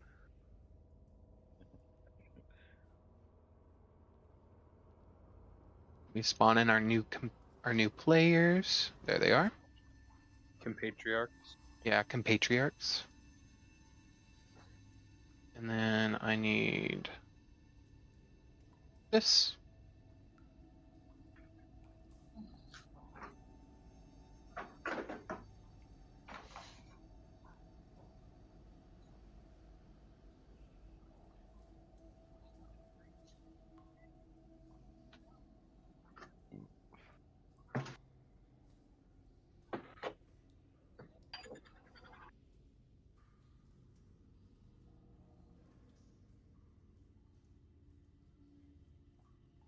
While we're walking, Mm-hmm. would any of you fellows like to fill a gentleman in on what's going on? Yes, yeah. So I didn't really get to when we were running out of here, but in hushed voices because we have to be quiet in the bone forest. Oh, okay. Um, I will That's- need. I And will no- walk and like no light. 5 down. yes, no light as well. Oh, I have dark vision 60 feet. So Yep. As far as we understand, I worked for a planet mining company, and my ship crashed here right around 3 months ago. So we were out mining different planets in the outer rim, and we just kind of got stuck here. And everybody on my ship died, and I was just kind of stranded. Well, then Pandemus and Xerix, I watched their ship crash as well, kind of in a similar fashion. And so when I went to seek out their ship, I found Xerix, and then somehow Pandemus found us. He just said he was reborn anew by his one true God, and so he found us. So we kind of don't know where this place is. All we know is it's not anything like where we were originally. My magic is not the same as what it used to be. Do I And have like concepts of like planets and shit like that? Like all the space stuff? Mm-hmm. Yeah, so this is common knowledge for everyone. So spell jamming is a. If you don't want to be an adventurer on a planet, you would become a spell jammer, or you would go to wild space, and in wild space, you would then be able to sail amongst the astral sea. Okay, so a little bit futuristic in this one. oh Okay. yeah, we got tech and stuff in this. Okay. So, we crashed. We found each other. We have encountered a lot of crazy shit, and we ended up finding an underground sanctuary that we could kind of rest our heads at. But even there, a bunch of funky things have happened. So, as thanks for letting us stay. Like tentacle funky, because I'm kind of over tentacles for this. Yes, that's You're used exactly to the kind of tentacles. funk. This whole place. So, the mission we were just on was to retrieve some warriors for this city, this underground city that took us in. And I believe, based on what I found in this fella's bag, that he was one of those soldiers. So he'll be able to let them know what we, what they encountered. I guess we'll, in time, try to figure out how you guys got here.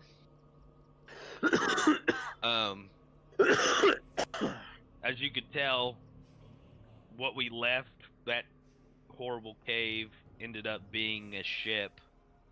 And we have a sneaking suspicion that all of these settlements might be in crashed ships, and that the company that I worked for is different than the company that Xerix and Pandemus worked for. And apparently, I feel like I've only been here 3 months, but my company has been out of commission for a couple years by the time they crash landed on this planet. Okay. So, Well, is this planet just an amalgamation of crashed ships, or that's what we're wondering. We don't really know, but it seems like the ancient things that different groups worship here may just be machine based. And it makes a little bit of sense because the ship that I was on was actually biomechanical in nature. So it had its own brain, that like a living brain that the ship was, and you would kind of integrate yourself into the ship to fly it or to use different functions of the ship. So is it the my same for your ship? Talking to what Xerix. Xerix? No, mine was Full mechanical. yeah. Whenever you might think of like a stereotypical sci-fi spaceship, that's what I was rocking with. Okay. So my leading theory now is that for whatever reason, the companies were throwing their ships to this planet, either getting rid of people or just flying too close to the sun and getting sucked into this place. Somehow those biomechanical ships are still and have created some kind of otherworldly sentience that things worship here. But that's just what I'm thinking so far. As you guys continue talking, you eventually make it to this location where Iskara is leading, and she says, "We're at the bone house. Quiet." Nothing sounds appealing.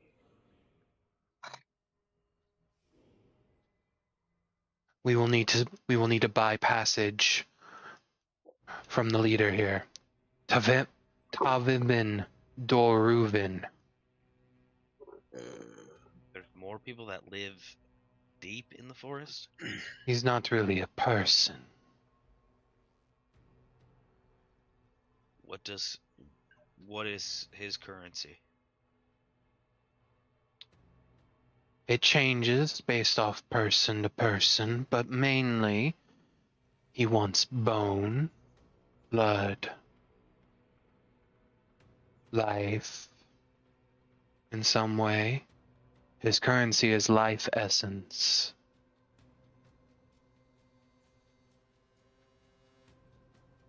I will detach my hand Mm-hmm. and hold it in my other hand That before could we do. walk in. That could work. Allow us to go. Follow me.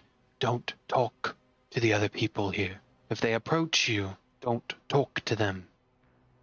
They are lost, wandering souls, all of them still within the heart of the forest. In everyone's mind as we're walking up here, I'm going to say a lot of these things can end up speaking to you in your mind. So from here on, no one else uses any kind of telepathic abilities. And if you hear something and it sounds like one of us, it is not. Do not respond. Alright. Elben, go ahead and roll me an intelligence saving throw, and the number you're going to add to the saving throw on top of yours is going to be an additional 6, as the ruby is protecting your telepathy connection. We're going to see if it protects it. So that's a 17 with the 17. additional 6. Yep. Connected to something.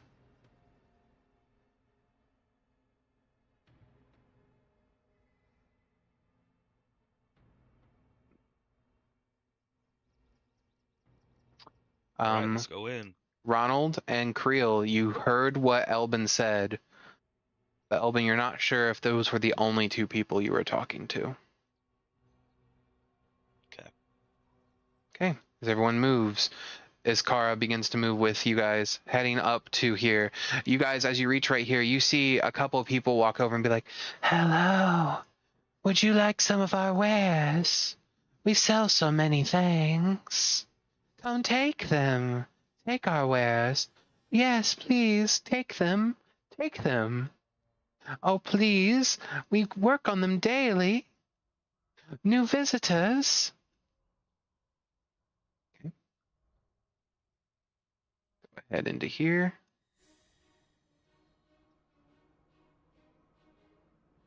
As you all head in, as Kara looks for Tabivin, you hear her say once and loudly, and no more, Tavimbin. You see, appearing behind a door that was open, you see a tall, lanky elf man with long, exaggerated features. His ears twist up into a curl. His long, white silver hair. His sunken, hollow, black eyes. Hello. How can I help you today, Ishkara?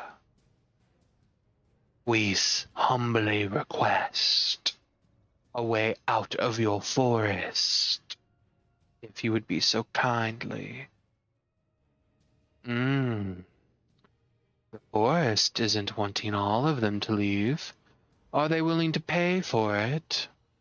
She kind of looks to you all and looks at him and says, "You will have to ask who is willing to pay."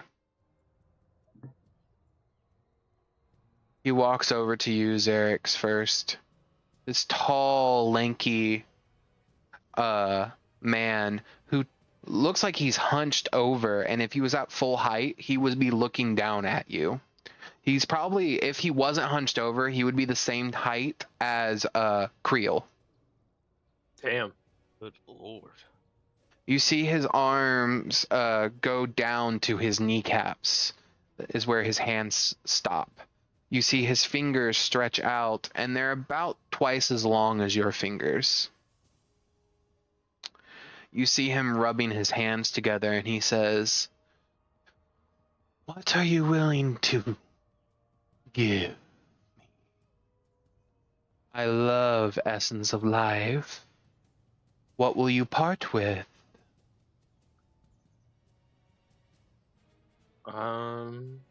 I will hold out a greater healing potion.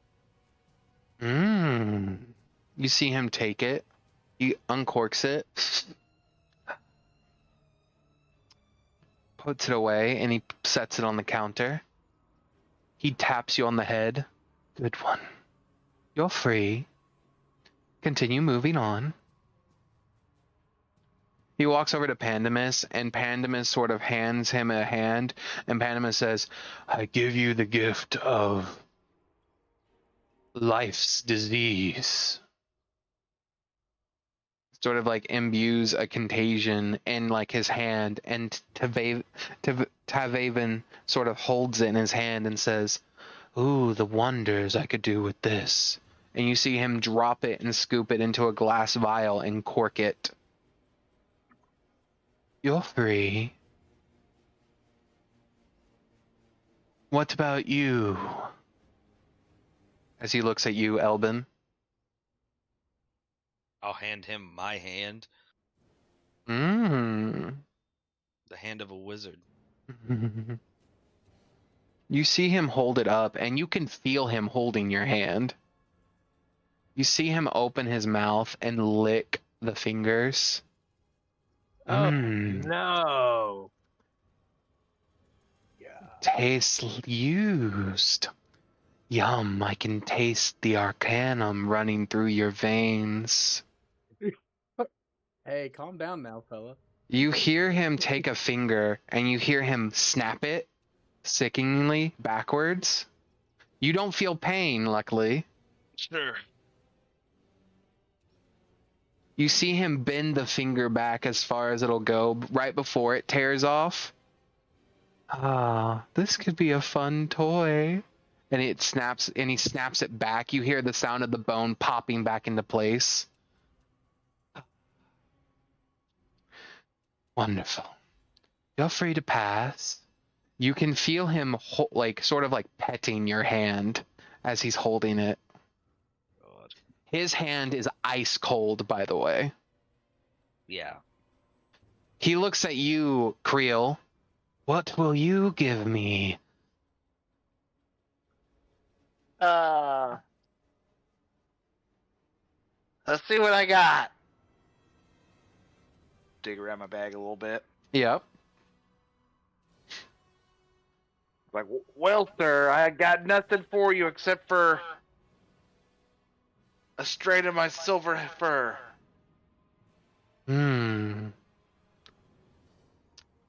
How about a horn? A tusk? Oh, No. I wanna look on. Is that too much? I wanna look on Creo real quick. Yep, you look on him. I'm looking for any of that ooze that He never shook it Is off. that is left on him. Okay, go ahead and make me a perception check. See how much you can find. Oh, I have to message you, Christian. Okay. All right, 30-20. You find some that's clumped together in the back of his head that he didn't reach with his hand when he was wiping it off before. Okay, is it a good, nice chunk? Because I'm looking for a good amount right now. It's enough to fit in the palm of your hand. That's a big ass hand. All right, I'm gonna grab it, Mm-hmm. and I'm gonna go up. I'm gonna like peek out to the side of Creo and be like, "How about this for the both of our passages? This is what has kept me and him alive for the past we don't know how long. So it should have plenty of life essence in it." And I'll hand the gunk to him.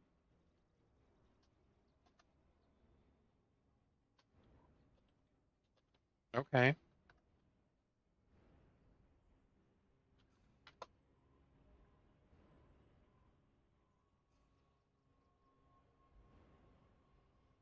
You hand him this essence, and it clumps into his hand, and you see him all of a sudden. Elben, you can feel your hand like squirming around in the slush that he's rubbing it against. Yes. Hello, gentlemen. Wait. You see him take his finger and dip it in it, and you see him lick it and taste it. Yes. I've had this before. You see him begin to rub some of it onto his face and neck. This'll do nicely. But you two are free to go. And he points to the unconscious man. What's his payment? I'll scour his body for more. Make a perception check right now. Let's see what you find. Check both of our bodies. 19. With a 19, you find some that's like clumped under his shirt. That's about half the amount you found on Creel. I'll put it in homie's hand, grab the little body, say, come on, big fella, let's go. You see him hold it and say, wonderful. He begins to rub more of it onto his face, and you actually feel it, Elben, he rubs it onto your hand. And then that's when you feel it, Elben. You see him turn to all of you as he says, the back door is just that way. And he sort of waves at all of you. And in that moment, Elben, you can feel your hand disconnect from you. You just lost your hand. Oh no. We'll see what bro. happens. We'll see what happens. I'm scurrying big fella away. I You don't see like him that. stick that hand onto his arm, Elben, and you begin to see him mold like that black goo around it, and you begin to see the hand begins to move. Oh, homie, I'm so sorry. Okay. Okay. Well, I'm stumpy at the moment. Ishkara says, let's go. Back door is this way.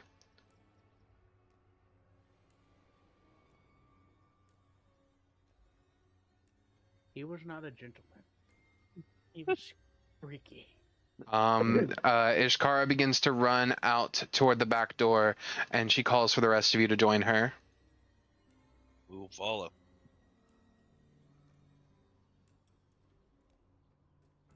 As you all make it to there, she opens a door that's covered in rock, and as she does, you guys step out, and you guys are back outside at the bone house. Just at the outside. Let me go ahead and spawn everyone else in before we freak out. Creel and Ronald. As you guys make it to the bone house, there is some light rain that is happening just around.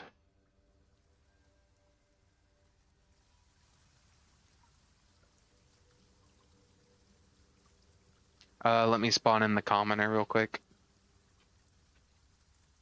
You see Ishkara look at you all and she says, well, I made you through the forest and got you out. Come back and visit any time. Now that we've completed our deal, can I ask you another question? Besides How many- the one that you're asking right now. Besides She will look at you and she will say, how many questions? I just have one. I have one Can't for you. speak for everyone else. Okay. Okay. Why did you not have to pay to leave the forest? Who said I did not have to pay? Just because you did not see a physical exchange does not mean one did not happen. That's Is very that valid. is that your question? That is my question.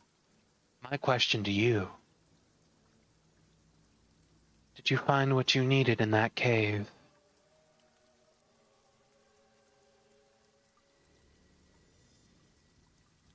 I We found more than we expected in that cave.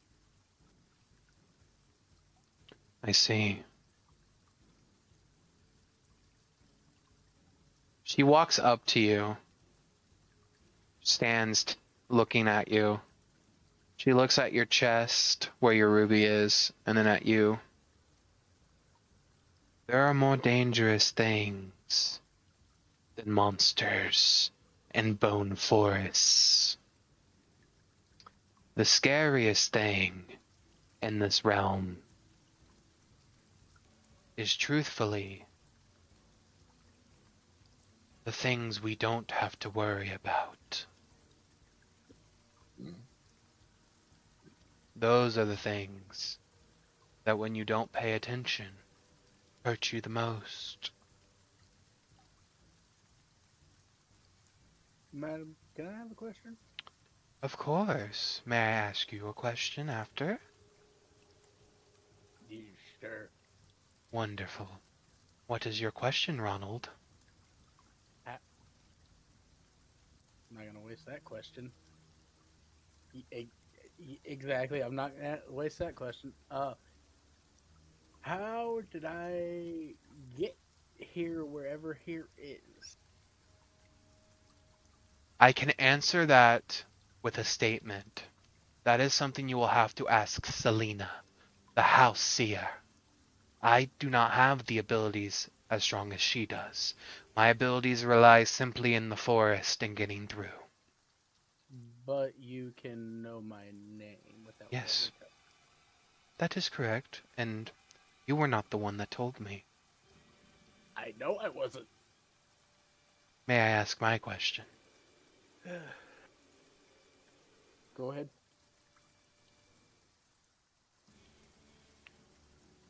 What's it like to be forced to wait in an egg?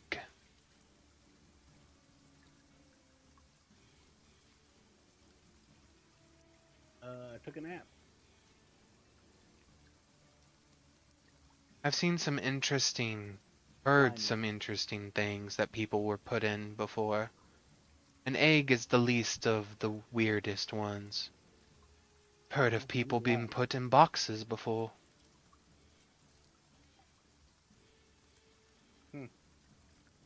As she walks up to her house. I'm gonna turn to everybody and be like, is everything this odd here? It's all mostly stranger than this. This is fairly tame. These people at least gave us a set of rules for the way things were going to be when we got there. Sometimes it's Place has not rules? even that. Well, the whole questions thing. I asked if I could ask a question because we were only allowed 3 per person in the household. So, I did not waste a question on how the hell she knew my name then. we knew all of our names when we got here. Do you want to go in and ask if Selena knows how you guys got here? I would like to know how I came to be here, so. Okay. Yeah. I'm down to roll back in with them. Okay. I'm gonna try to tend to this unconscious fella that we have, see if we can get him to start waking up. Okay, you guys go ahead and move your characters up to the homestead. As you do, you'll cross. Oh, they get deleted. Disappeared to another planet. Oh, no! someone deleted them. It's okay. I got you guys. Whoopsie. You're good. You're all good. There you go. We'll say for all intents and purposes, the commoner's with you guys. I don't want to forget his name, so I'm just gonna put him there. 1 second, because I will forget his name. Just a second. Commoner, and then let me put his name down.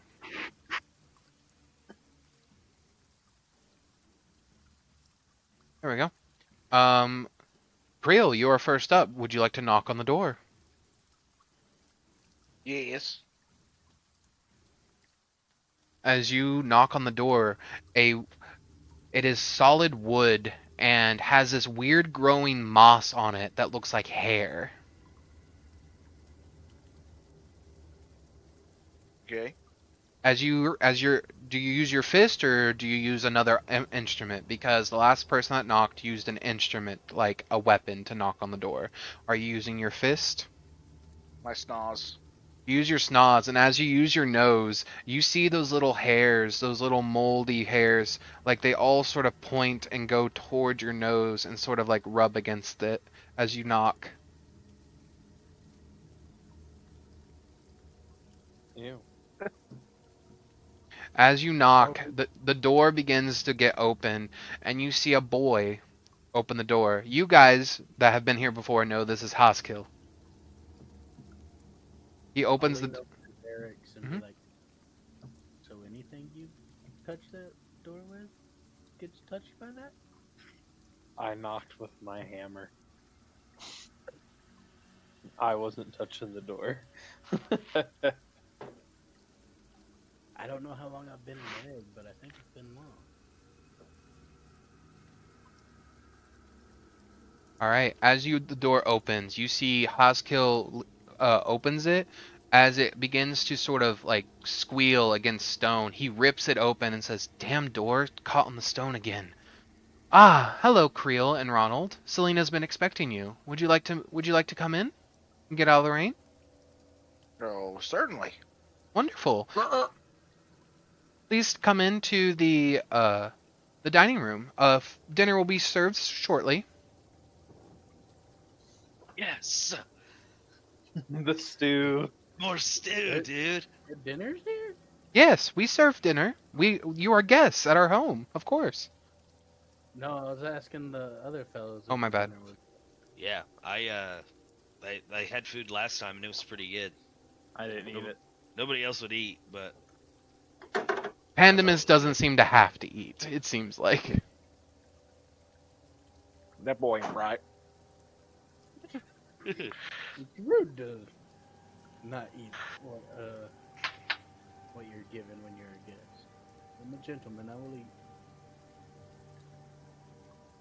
did they take us back to the big bone table? Yes, they take you back to this table that is made of the same similar bone material that all the trees are made out of. To make it even weirder for you, Ronald, here in the forest as you stand. Oh, did you get deleted again? No, I'm there. Okay, I see you. Okay. As you look out the forest, and you maybe not had enough time to look out because now it's sort of light outside. It's less dark because dark vision only lets you see shades of gray. All of the trees in the forest are made of ivory and white, and they seem to all have different variations of bones in them. Seems par for the fucking course here. None of them have leaves, though, but some of them have what looks like arms of like mortal beings that are stretched out like branches, and their fingers are like additional twigs. I wonder if they got any ore around here we can mine. That might be a good question to ask somebody, Krill. Mm-hmm. If everything else is bone, maybe there's some bone ore around here.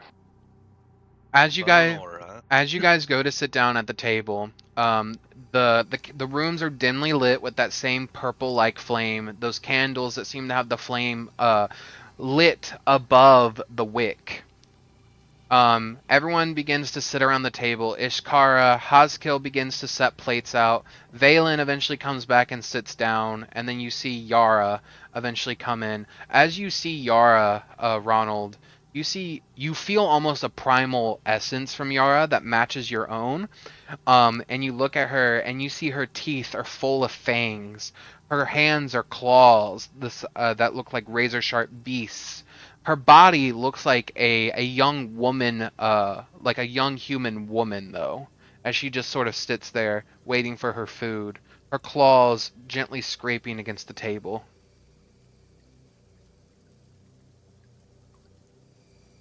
Haskill eventually comes back and pours broth in each of your guys' food. Armagon, the commoner that you got, or the person you guys found, he slowly comes to between Xerix and Elben. But before that happens, Selena steps down, and you see this old woman with glasses on her that are completely tinted so you can't see her eyes. You hear the sound of shuffling feet and a cane scraping against the floor. Ah. Hello. Welcome back to some of you, and welcome to our home to the others. I am Selena, the matron of this home. How can I help you? I'll stand up and like kind of bow and be like, "Thank you for your hospitality," and sit down.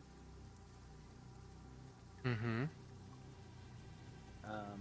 But I would like to know why I'm here. I don't remember anything. Ah. I see. I can attempt to see your past. Do you have an open mind about it? Well, it's pretty blank, so I think it's very open. Okay. You see her set her glasses down, and you see one eye is milky white, like cataracts with blindness. And you then see her other eye is a swirling vortex of darkness with like beads of stars in it. As she begins to make her way over to the two of you, she stops behind Ronald and says, "Now don't be alarmed. I am only going to put my hands hovering above your head, if that is okay." This is not the freakiest thing I've seen all day, so go ahead. Wonderful. As she begins to go over your head, you feel this warmth begin to take you over. And go ahead and make me a wisdom saving throw.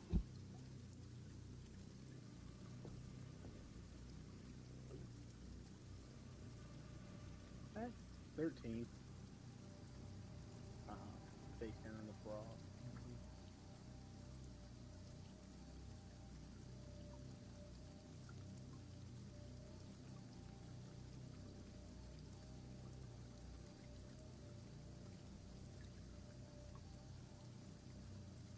As you sort of hone down, your mind becomes hot, like a massive migraine starts to go over your entire head.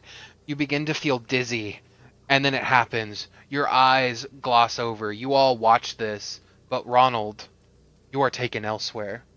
The rain that's hitting the rooftops becomes almost like a mesmic device that sort of puts you to sleep while your eyes are open.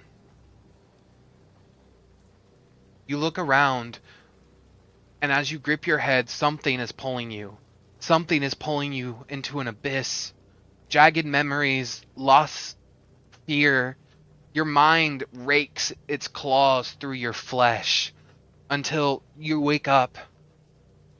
You're on a metal hallway, halls dripping like candle wax. You see someone look at you down this hallway. A crewman staggers toward you, his face stretching, his eyes multiplying as he screams, "We were never meant to be here! We were never meant to see!" Before his body twists inside out and he is pulled into the wall and starts becoming part of the melting wall. You then see and hear a captain's voice, garbled and broken. "Seal the hold! Seal it now!" But the door won't close. Something presses it from the other side. Something vast. Patient. Strangely enough. A burning symbol carved into your arm. No, not carved. Branded from within your arm itself. It pulses with a deep, wrong hunger. A voice layered within 1,000 whispers begins to murmur.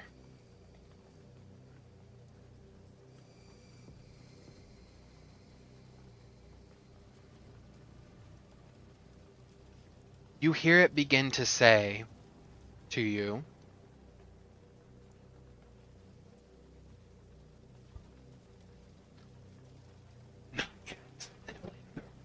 Soon, you will understand.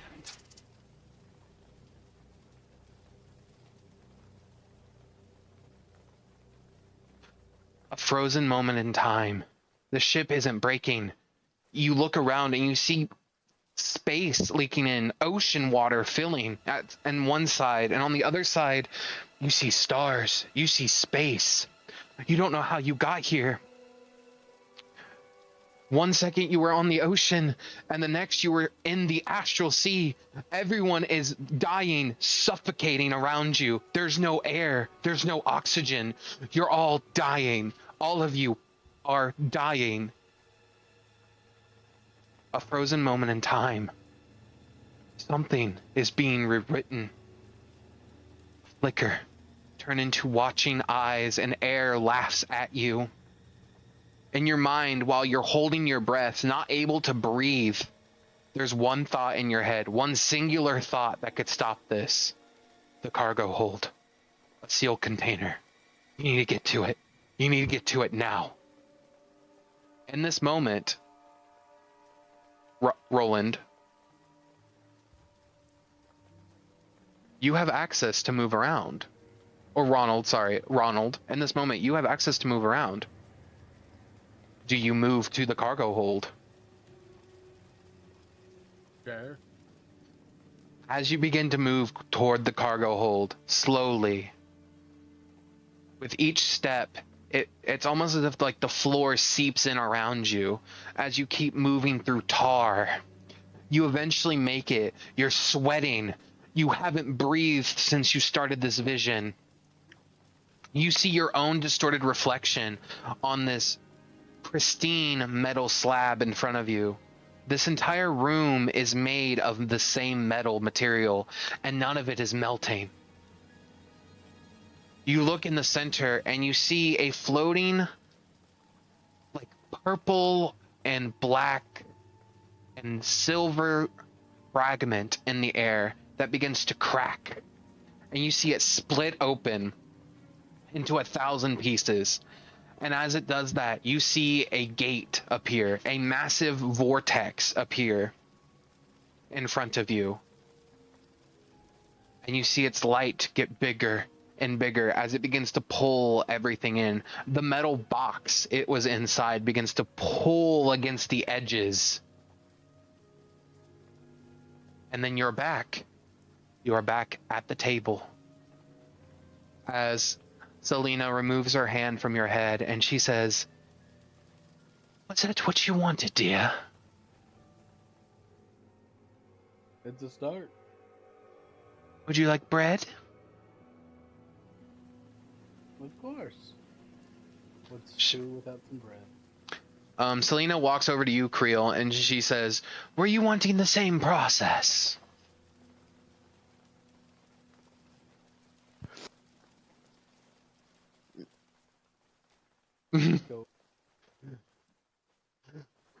I know he was there. No, I heard him there.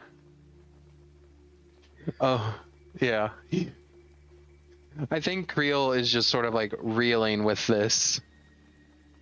It's a lot to ponder. Not a problem.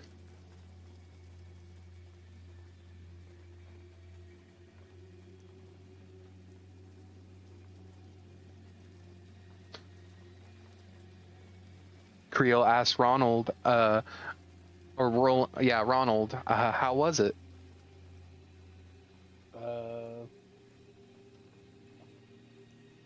I think I crash landed. There was there's a few people, it seemed like from a crew, and who'd you say the name of the dude was that was screaming? Christian? You did not get a name. It was crew member and captain. Oh. But, yeah, there's a few people screaming, saying we shouldn't be here, blah, blah, blah. Get to the cargo hold. Went to the cargo hold. There was a fragment, and it kind of just started sucking everything in, and then boom, I'm here now. You didn't see me? No, sadly I did not see you in my vision. It would have been nice to know that we were old companions. Well, He'd be hard to miss, too. Yeah, I think that goes for the both of us. Yeah, why not? Let's give her a shot. All Does right. Creel even fit in this room? The room has grown to fit him. Oh. How tall are you? 11 11 feet? feet. Okay, never mind. You are substantially bigger than me. You see You see Selena walk over, and her hand has to get very high up, even though you're sitting down. And she says, "Is it okay if my hand levitates above your head like it did your friend for this Yes, experience?" Yes, ma'am. Please roll me a wisdom saving throw. 13.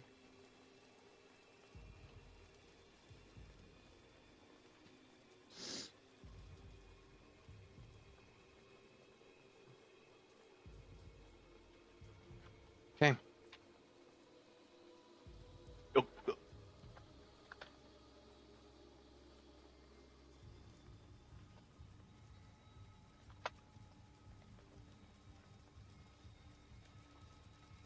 One second. Oh, there it is. Find a ship that'll fit an 11-foot tall woolly mammoth for the back. It's just a single seater. It's not supposed to be, but it is for you. Jesus. Talk about 2 chairs, brother. 6 chairs. I was the big motherfucker until you got here, dude. I'm happy that there's somebody bigger than me. How big are Creel, with a Not 16, you fail. You No, I said fail. 13. Yeah, with a 13, you fail. Oh, okay. As you sort of have this vision take over, similarly, your eyes glaze white as they roll back. So, the vision comes at you fast. A stone temple, deep in the jungle. Hooded figures chant in unison, their voices weaving together like vines. The air is thick with incense, but the smoke moves against the wind. It slithers. It watches you. A reflection in the temple's blackened altar. You see yourself standing among the cultists.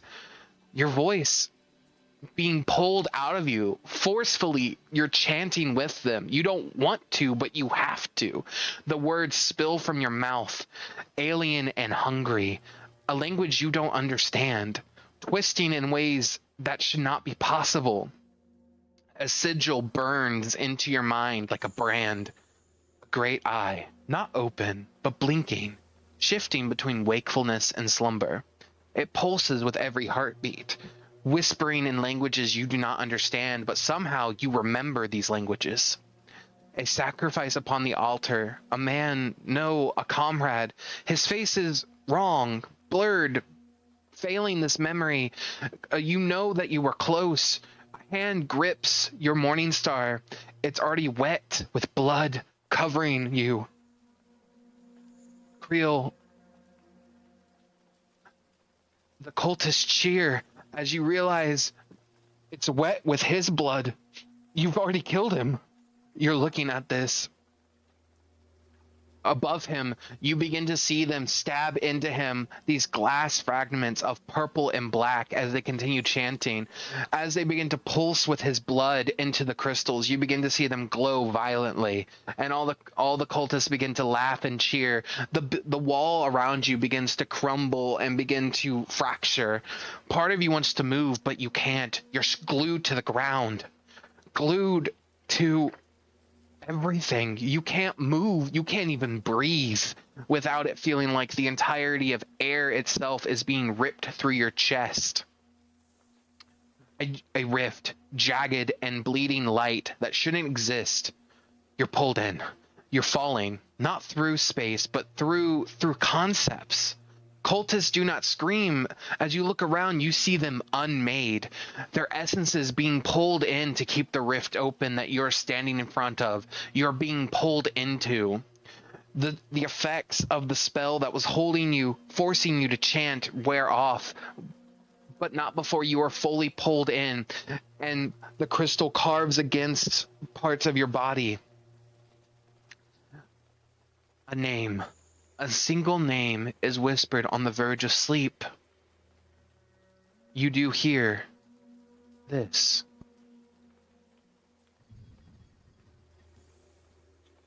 You are ours, Tayo. And you will be again. The dreamer stirs, the watcher blinks, and the Forsaken reaches. And you are released.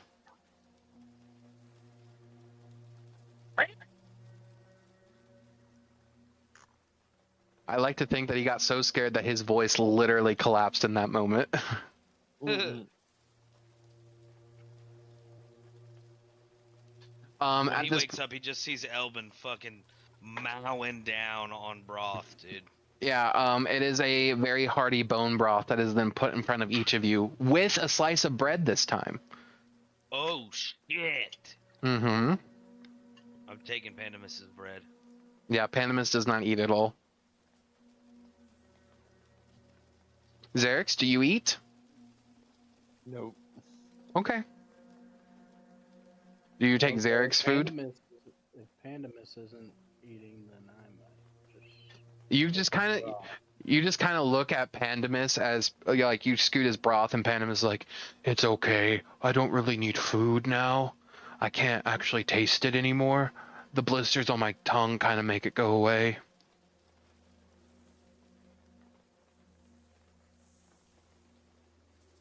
You feel like something spray on the side of your cheek, and you realize one of Pandemus's blisters has popped, and some of the ooze is on the side of your face. He hands you a napkin and says, "Sorry, it happens a lot."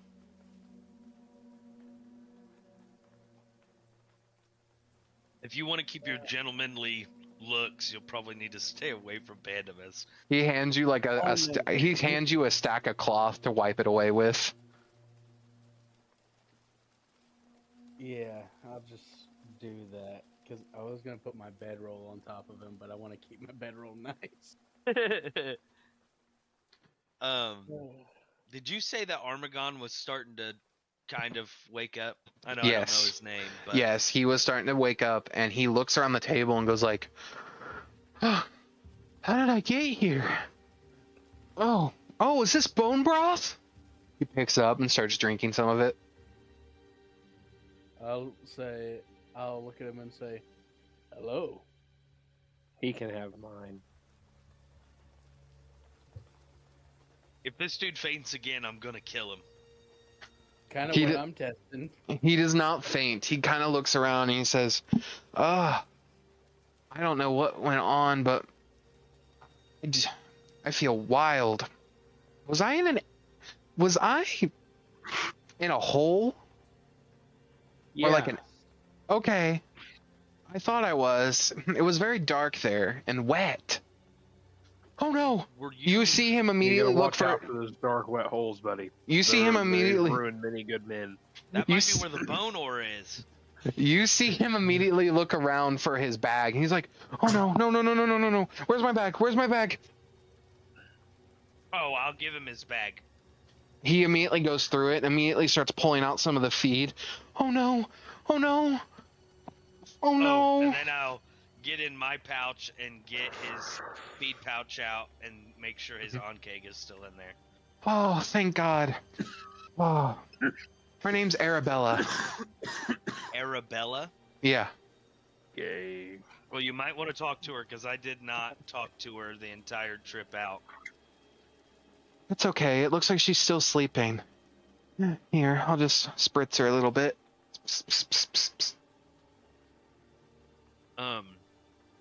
I assume you were part of the Margard group that got lost in the forest? I'm not actually with... I went with them, yes, but I'm not a Margard myself. I am a Onkeg rider. I help manage the Onkeg for the Margard, especially in the Bone Forest, because they need a little extra help. What happened to your group? Well,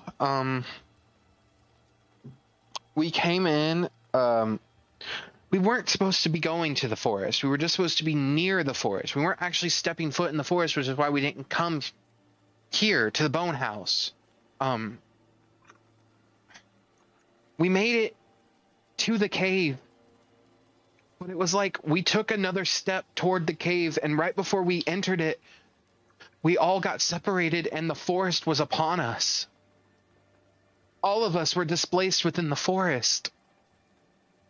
I remember running as fast as I could through the forest, getting cut and my clothes getting ripped.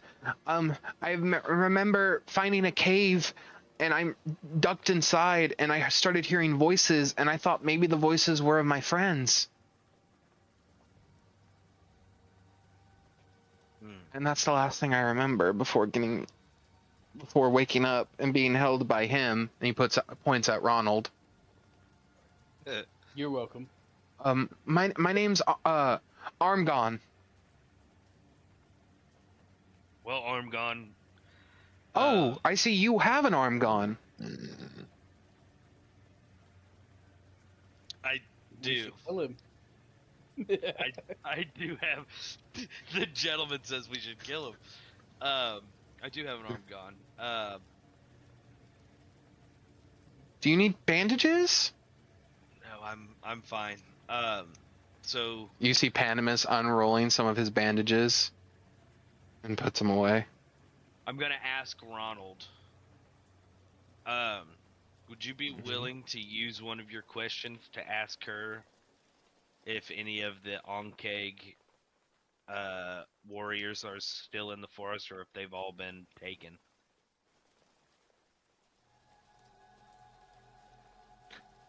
Yeah, I'll be more than happy to do that.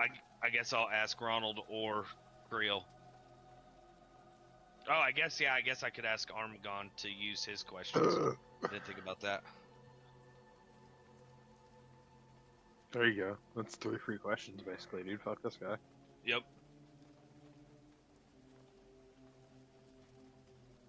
Yeah, arm gone. He owes you a question after that one. Can't believe he just hit you with it like that, bro. Didn't even think about it. Just fucking full send. Came to him, dude. He's kinda, very witty. I kind of feel bad because homie used the putty I gave him to melt that to himself and cut you off from it. That's all right. Oh, I can grow another one. You can do that? That's cool. Secretly. You Armgon looks at Selena, and he looks back at you and he says, okay, how exactly would you like me to word this question? Ask to you, her, not to Selena. He's asking you. Yeah. Okay. Ask her if any of the group of the Margard, any of your group that you were with, are still left in the forest, or if they have been totally consumed. He looks at Selena and he asks, is anyone in the Malgard that was transported in the forest, are they still alive? Can we go back and save them? There are some that are still alive wandering the forest. They are not dead yet, but madness can take them in a moment's notice.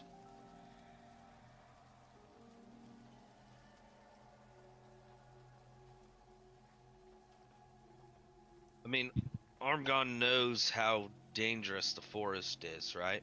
Yes, they all know. All the Margard knows.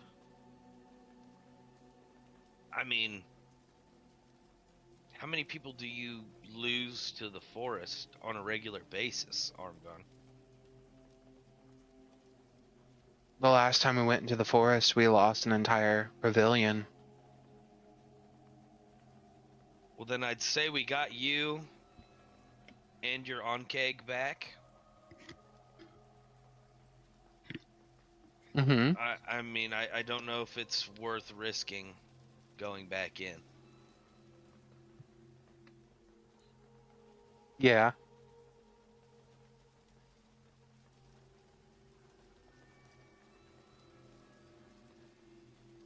Would you agree with that, or are you kind of steadfast on we should go help your group? I mean, if they were anywhere near to where he was, they're fucking gone, aren't they? I That was ship gonna say took the off. ship. Yeah. Yeah. I will say, as you guys look out, you don't see any destruction or a ship shooting out of the bone forest quite yet. Maybe it couldn't get through the crusties. Well, wouldn't it be gone by now?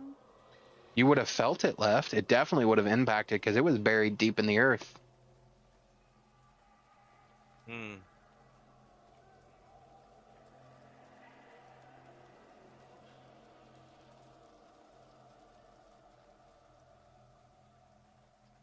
I don't know. Armgon looks at Selena and he says, "Can I hire you to find them and to bring them out?" And Selena says, "Of course. You know our prices. Who will you pick?" "Well, can I pick all of you?"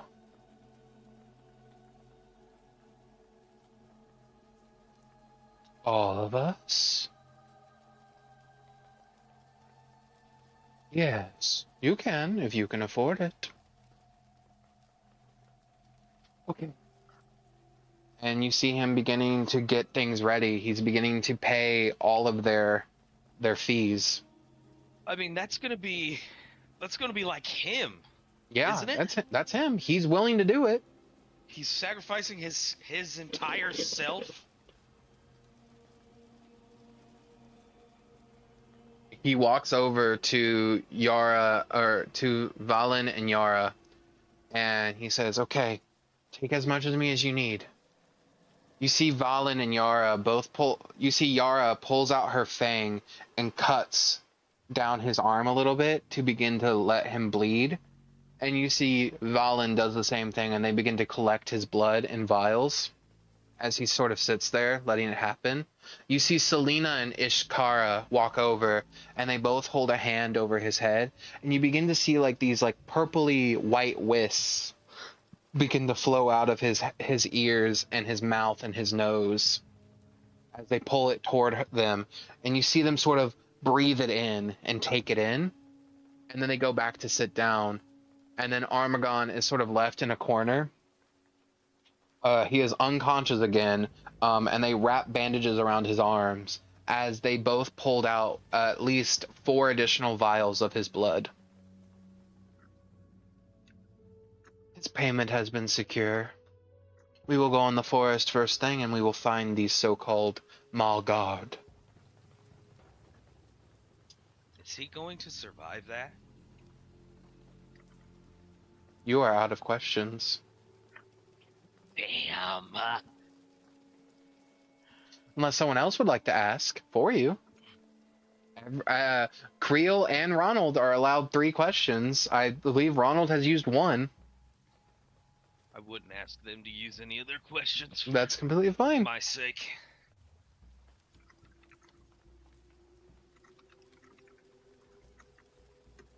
Yeah, I think I don't think I would ask. I would just. I mean, it's his choice. Same. I respect everybody's individual decisions. Exactly. You gotta do what you gotta do. If that means sacrificing yourself, then I'm going to write a note. I'm going to put Armgon. If you remember what you lost when you wake up,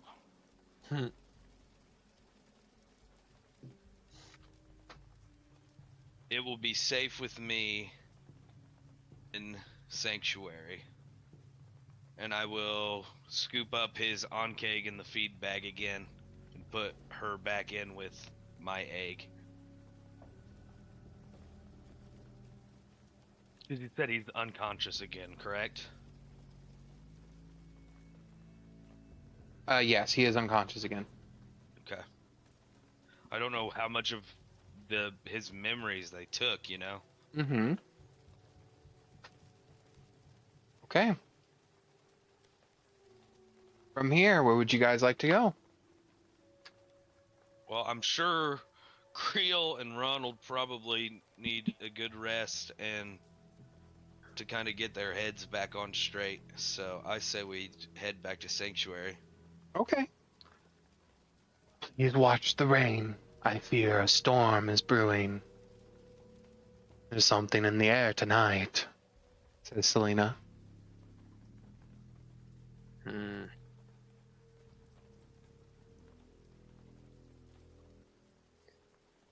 Interesting. Okay. There's So you guys in here. You guys are free to leave whenever you would like. Let me know when.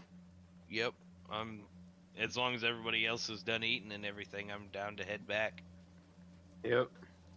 Clean the broth from my hair. I'm down. Okay. As you do Finish that, my bowl and bread and go. as you guys all head off and head out into this out into the storm, a heavy storm is now appearing.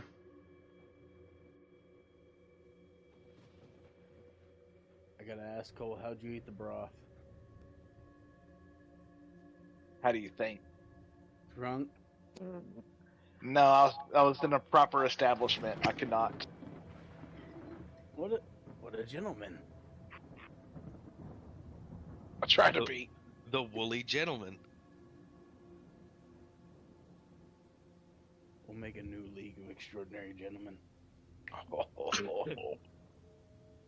As you all begin to walk back into the underground city known as Sanctuary, who would be leading? Is it Pandemus, Xerix, or Elben?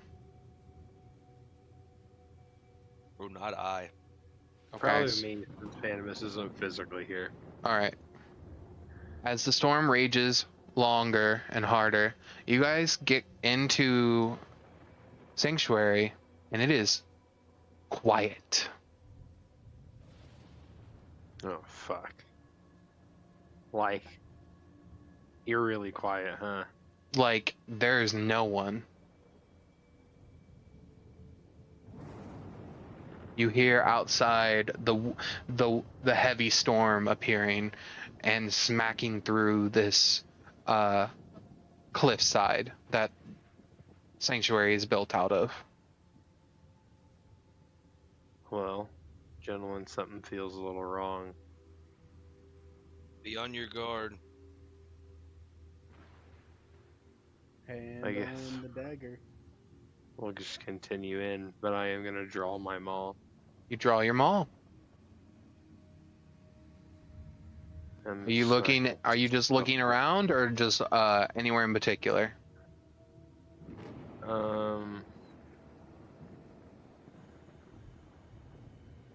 Well, Did that count as a rest for us eating din? That was a short rest. Yes. Okay. oh shit. Nice.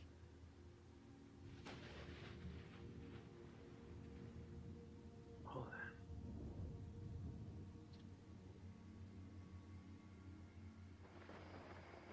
As you guys move further and further in, you start to hear the wind outside begin to pick up violently. I suppose we're technically looking for the leader or the captain, right? Since we just are coming back from what they've asked us to do. Mm-hmm. That is correct. So I would say what we head for the middle where we kind of saw them last. Yep. Mm-hmm. Oh, hello, guys.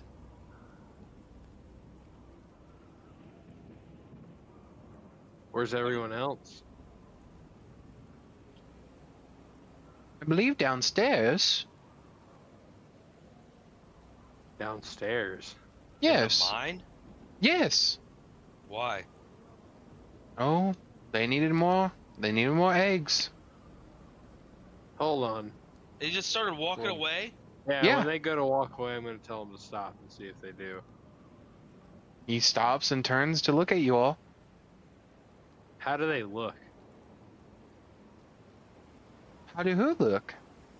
No, I'm asking you, the DM, how Sam looks. So you look at Sam. You see his eyes reflect back at you.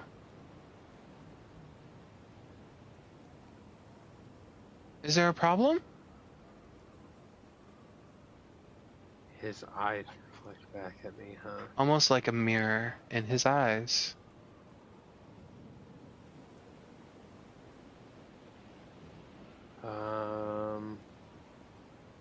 I need Sam to make a wisdom saving throw. Okay.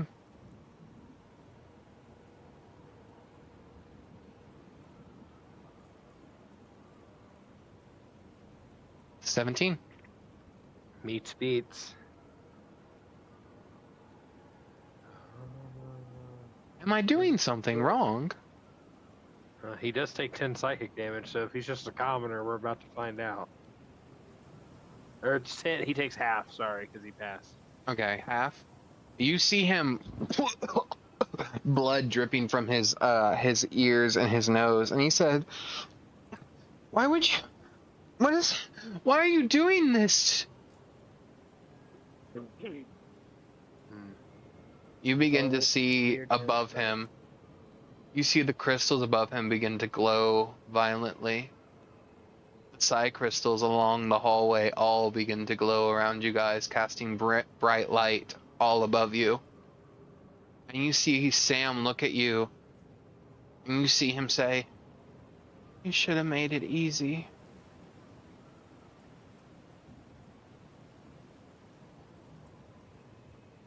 The doorway that you guys walked in is no more.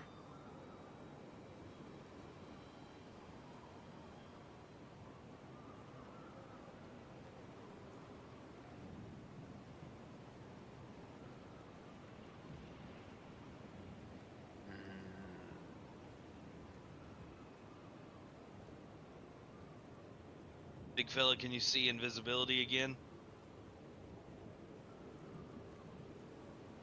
Yeah, I could do that. Probably Hey. need to turn it on. Cast the Cast invisibility. that.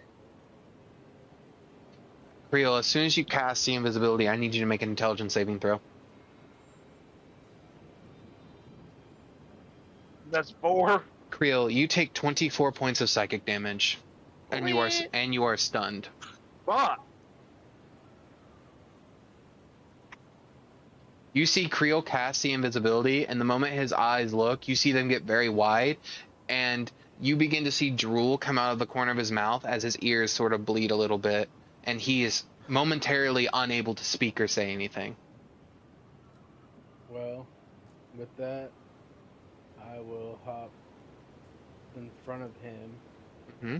so he's in the middle of all of us, Mhm. and I will draw out the dagger and greatsword form. I'll Be ready.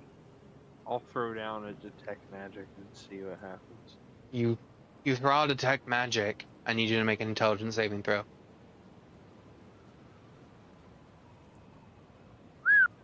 You take 24 points of psychic damage and are stunned. All of these spells are doing a thing. I am gonna try and roar in like an intimidation way. Roll me an intimidation and add your strength modifier to it. Fuck, everything's fucked. I do believe that would be 12. 12? 15. 15, cool. With a 15, you roar out. And you see a small, younger, like, a female sort of like cross in front of you as you roar. And you see her smile and say, "What are you doing?"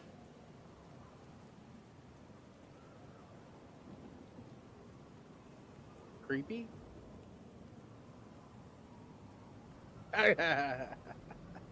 Okay, how close is she?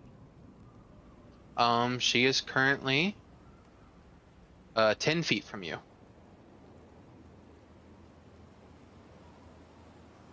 Alright, we got 2 people stunned.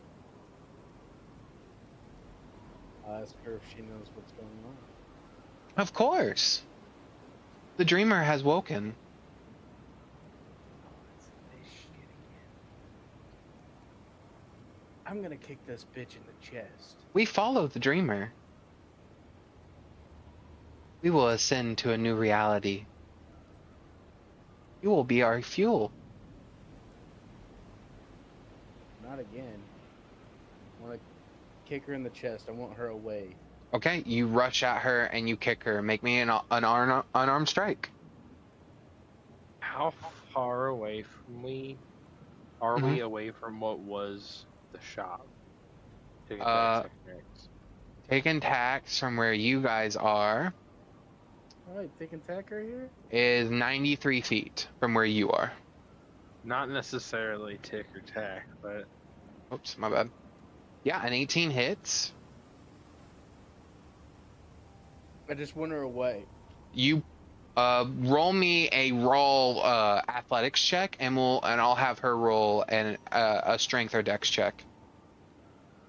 So she got so you just punt her into a wall, and as you do, you see her body like break as she hits the wall, and you hear a sickening snap as her head slams into the wall, and you see her sort of almost get pulled into the wall, her body collapsing around itself as she is squeezed in, and you can hear the snap of vertebrae as she is pulled in. Okay, well, I will creep back to the pod to protect my new homies. Okay. Xerix is stunned, isn't he? Xerix and Creel are stunned. They will be unstunned after Elbis. This is essentially your turn. So after your turn will be the full round, and they get unstunned.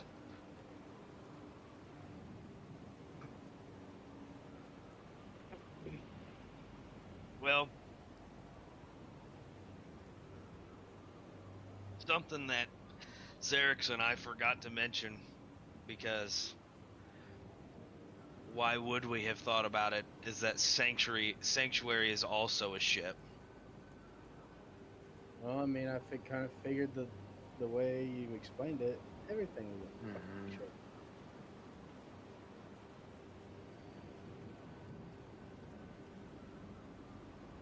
No, I am going to...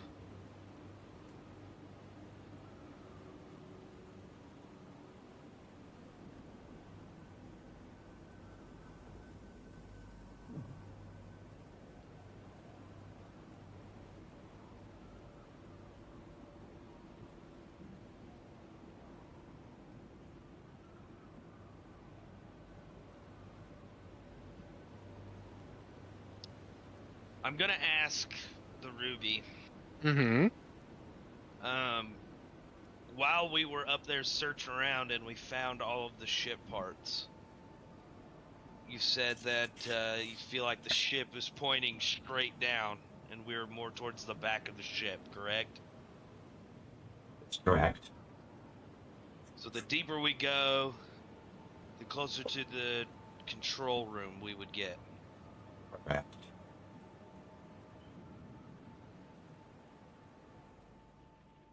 You are very... going down into the mine. You are very close to the engine room, though. If I could get you in the engine room, would this ship use a power source that you would be able to absorb? I do not know if I'll be able to absorb it, but I'm sure I could come up with a way to disrupt it.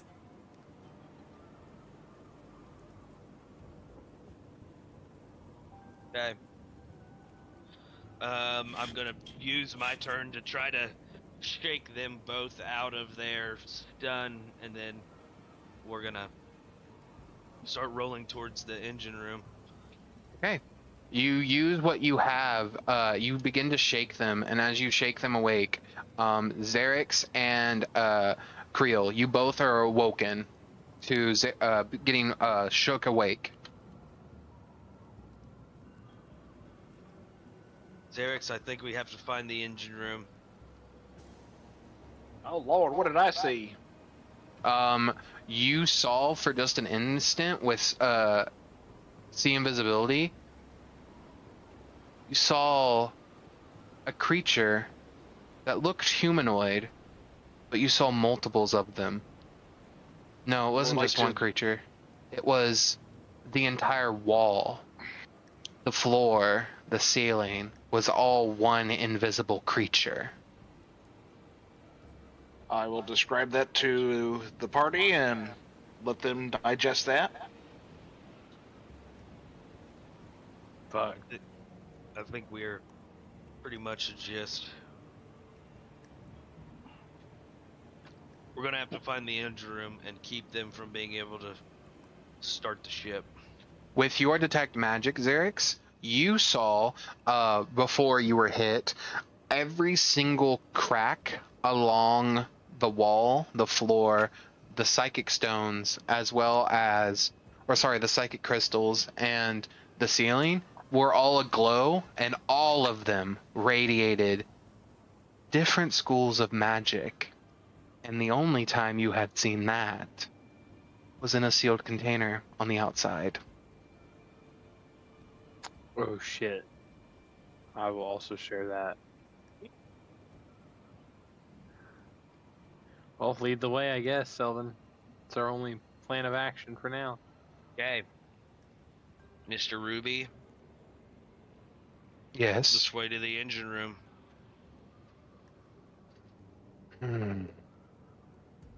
I sense it's by a shop. Yes.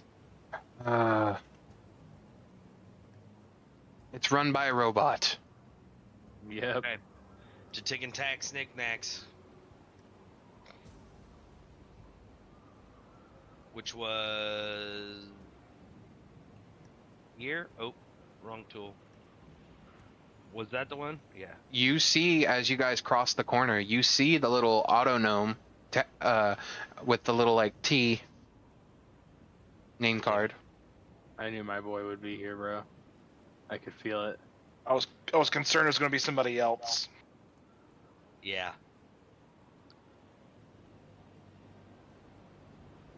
Is Dylan no lore wise? I've given him a little bit. Okay. Is it the same boy? It's not him. This boy This is is the new boy. actually, yeah. It's the replacement? Yeah. Okay. Yeah, I haven't actually told Dylan that one. I forgot about that. As you guys all look, you see the helper bot sort of look around and say, "Hello. Do you have anything you would like to buy or sell today?" If we all can, I would like to get in there and shut the. Or you said this is more of a stall, isn't it? You guys can walk in. They use like the doorway, so right here as like a stall, but there you can open the secondary door and like actually enter. Okay, I'm just gonna do that without asking. I'm sorry. Customers aren't really allowed behind the counter. Oh, man, it's pretty tight in here. Oh dear. Okay. Has anybody else in the town been acting strange since we left? I mean, they haven't been talking to me much. They've all been talking amongst themselves, really.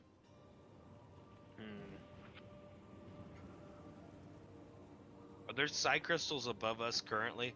There are no psi crystals in this room. There are none. Nope. Okay, so we're in a magical shop then. Yes, this is Tick and Tack's knickknacks. Okay. Since everything sounds fucking perilous, I'm gonna look around and see if there's anything that can be of use in the moment. Make me a perception check.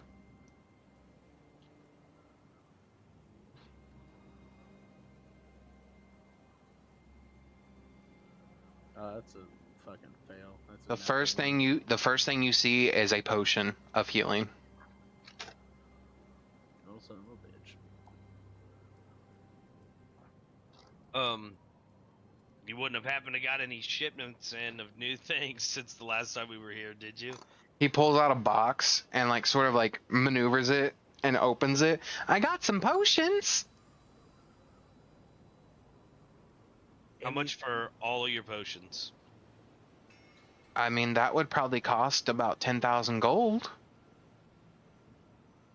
I'll get out the security officer's card. How many potions is that? That would be 20 supreme healing potions. Supremes? Yeah. Okay. Yeah, we got them in a crate today.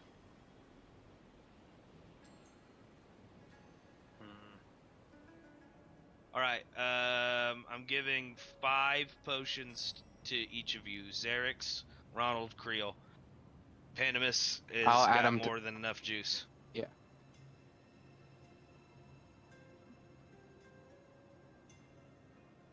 I will add, are you giving any to Pandemus? I'm sorry. No, 5 Okay, for me. got you. 5 for each of us that are here. Gotcha. Cool. So yeah, So add Supreme? yeah, Supreme. Supremes. You scared yet? Yes. Nothing's popping up whenever I'm doing. Just search potion of healing, and then you can find it from there. It's not healing potion. It's weird and finicky. Oh, okay. Yes.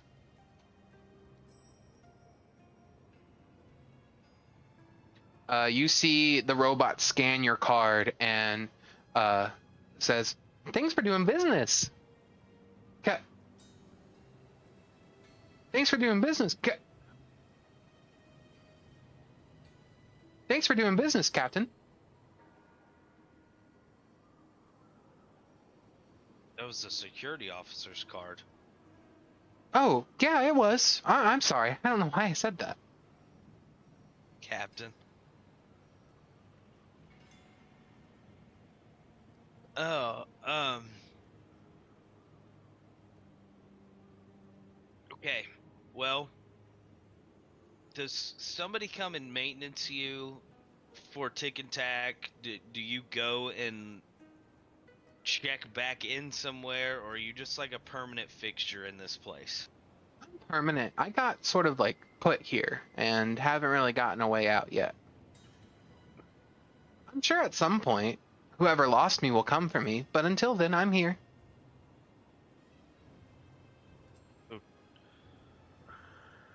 The owners of this shop don't ever come and check on anything, or? I'm like a franchisee. Okay, you bought your own. Okay. Well, I'm going to say this. I don't know exactly what's happened to everybody, but it's not very good. Okay. So we may need your assistance in letting us use some of these items to take care of business. Okay. Like a loaner program. I mean, maybe. Are you willing to lease them? I'll lease them to you. I guess it depends on what What you've do you- got. Yeah. What are you looking for? What do you guys need, Creel? And You covered one thing. What about the other thing? I mean, we have weapons. If you're looking for magical weapons, do you have one in mind? Let me see. Is He- his name tag look any different, Christian? Just out of curiosity. It says TNA on it.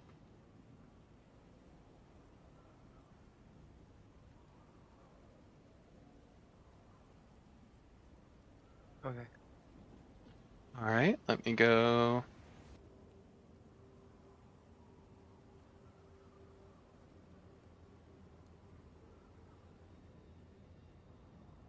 There we go.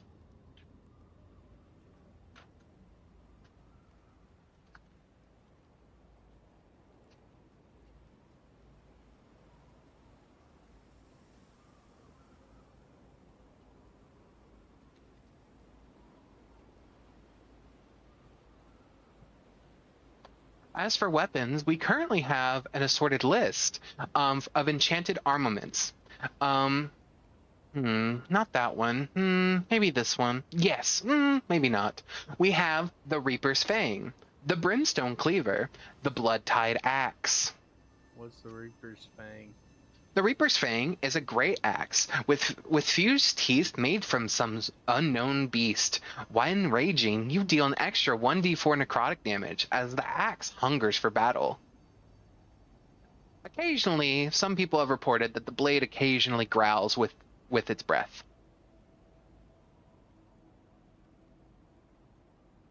Anything less freaky? We have the Brimstone Cleaver, the Blood-Tied Axe, the Stormcaller's Maul, and the Bonebreaker Knuckles. Some knuckles. I don't Mhm. have anything knuckles. What's the Brimstone Cleaver? The Brimstone Cleaver is a great sword. Once per long rest, you can ignite the blade for a minute, causing all slashing damage to deal an additional 1d6 fire damage. If submerged in water, it lets out a low pain sigh before going cold. I'll grab that. Wonderful. Should I put it on your tab? Yeah. Wonderful. Putting it on your tab. Ting-ting. Taken from Captain's card. Last scanned card. Security card. I cannot take from the security. Does security card still have actual credits on it? This is the Yeah, DMS. that's the one I've been using. Cool. I couldn't remember how many credits it had. Ta-tink. By the way, Ronald, that item is not actually made, so I'll have to make it, but I will go ahead and put it in your, I will send it to you via Discord. You can essentially just use the great axe the great sword you've been using right now, and you will just add an additional 1d6 fire damage to it. Okay. How much? When you're What about raging. the bracers? The bracers of defense, we can give you those ones for 700 gold. How many credits total? I'm sorry. Oh, sorry. It was for the great sword. It is because I have it written down. For the great sword, it was 750. It was, I believe I said 750, and then the bracers were 700. So 1,450.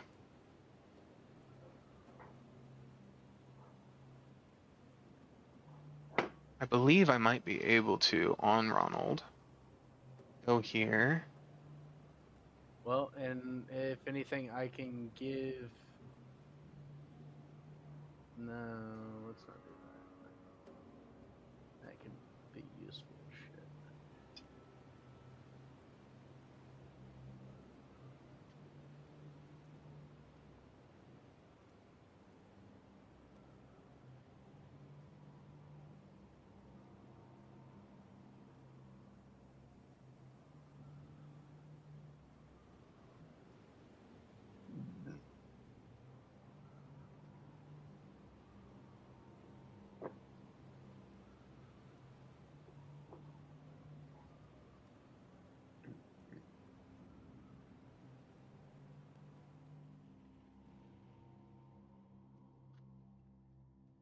I'll just change the once per long rest thing. I'm gonna change it to whenever you rage.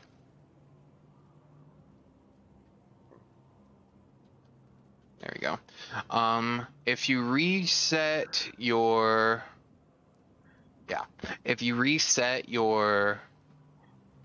thing now, get rid of this and this. Leave. Get rid of that. Oh wait.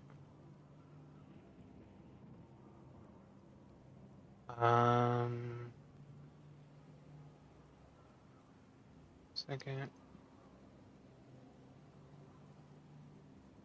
I think that gets rid of it.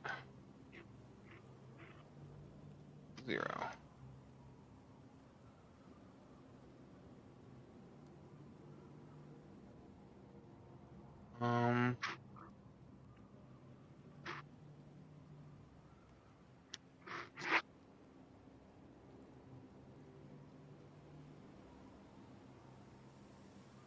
Ugh, I don't know why it's doing that. Whatever, I'll fix it later.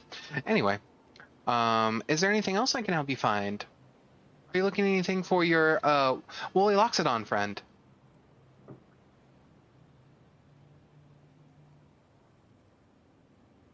A mace? Okay, what type of mace are you looking for? Heavy.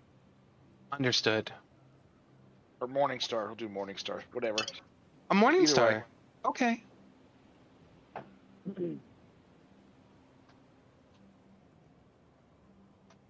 Sorry. I need one of them heavy maces. Morningstar days. One of those. Understood. Holy and righteous arms. No problem. Looking for this now.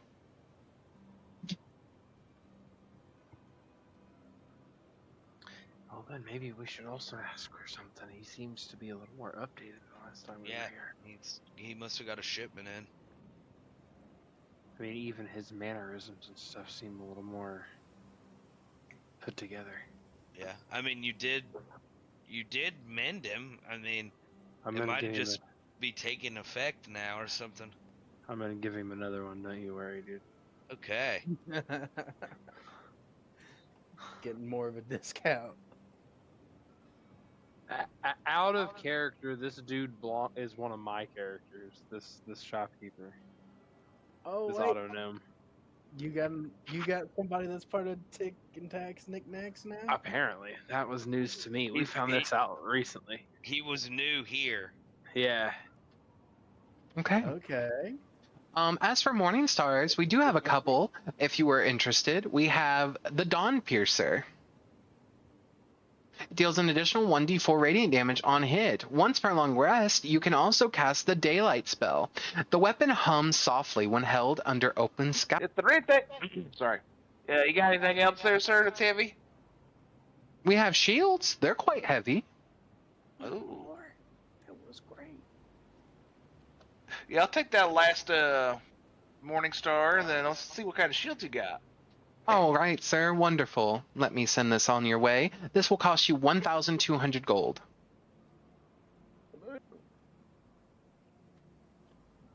I'm sure the little T over there's got it, right?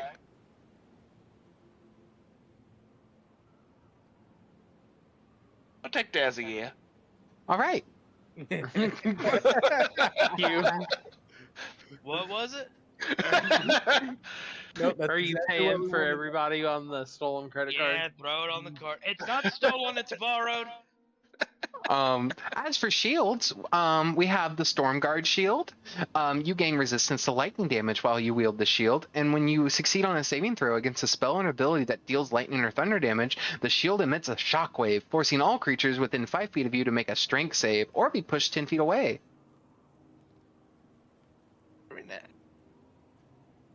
What'd you say, sir?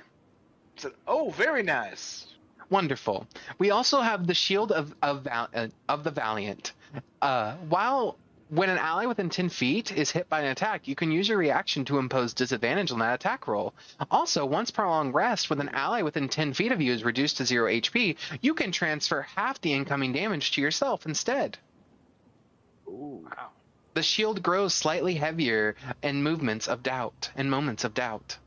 That's its quirk. Don't be doubtful. I doubt there'll be a better shield. Wonderful. Shall I charge your card? His card. Sure. What's the damage? 1,200 gold. God damn, you ran his pockets for 2,400. Eh, Oh my god. Wait, I got. there's another 1,200 on top of that too? Yes. Oh god, okay. Wonderful. Is there anything else I can help you all with? Could have fished around for something better. What, to make these items, Christian, or are you Do making you them? want to ask I for will make them. anything since he's got a spicy fresh shipment? I need as many glass vials as you've got. All right. You see him beginning to pour out some potions. No, you don't have to waste. Huh? What was that?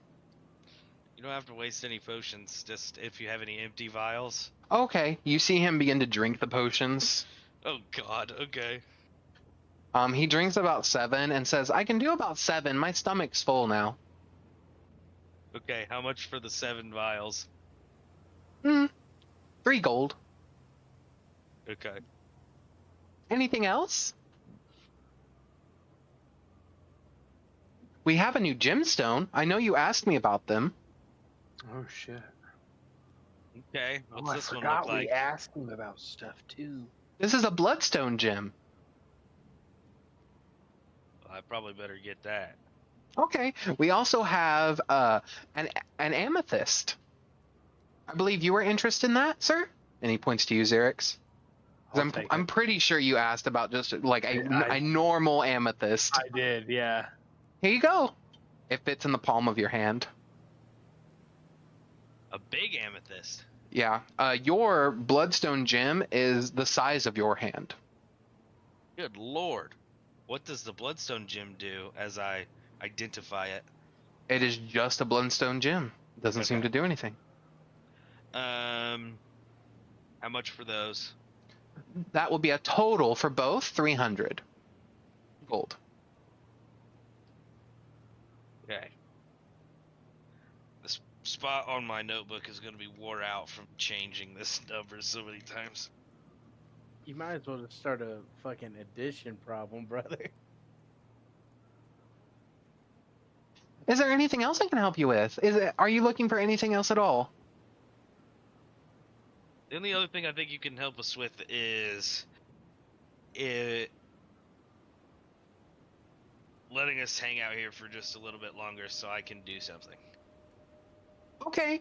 Give me one moment. You see him take a key from underneath his shirt, and you see him turn around and sort of like put it in like a lock behind him and twist it, and the room begins to like sort of grow a little bit until it's big enough to accommodate you all. There we go. Big stretch. There we go. Okay, I'm gonna ask Mr. Ruby where he thinks the engine room is from here.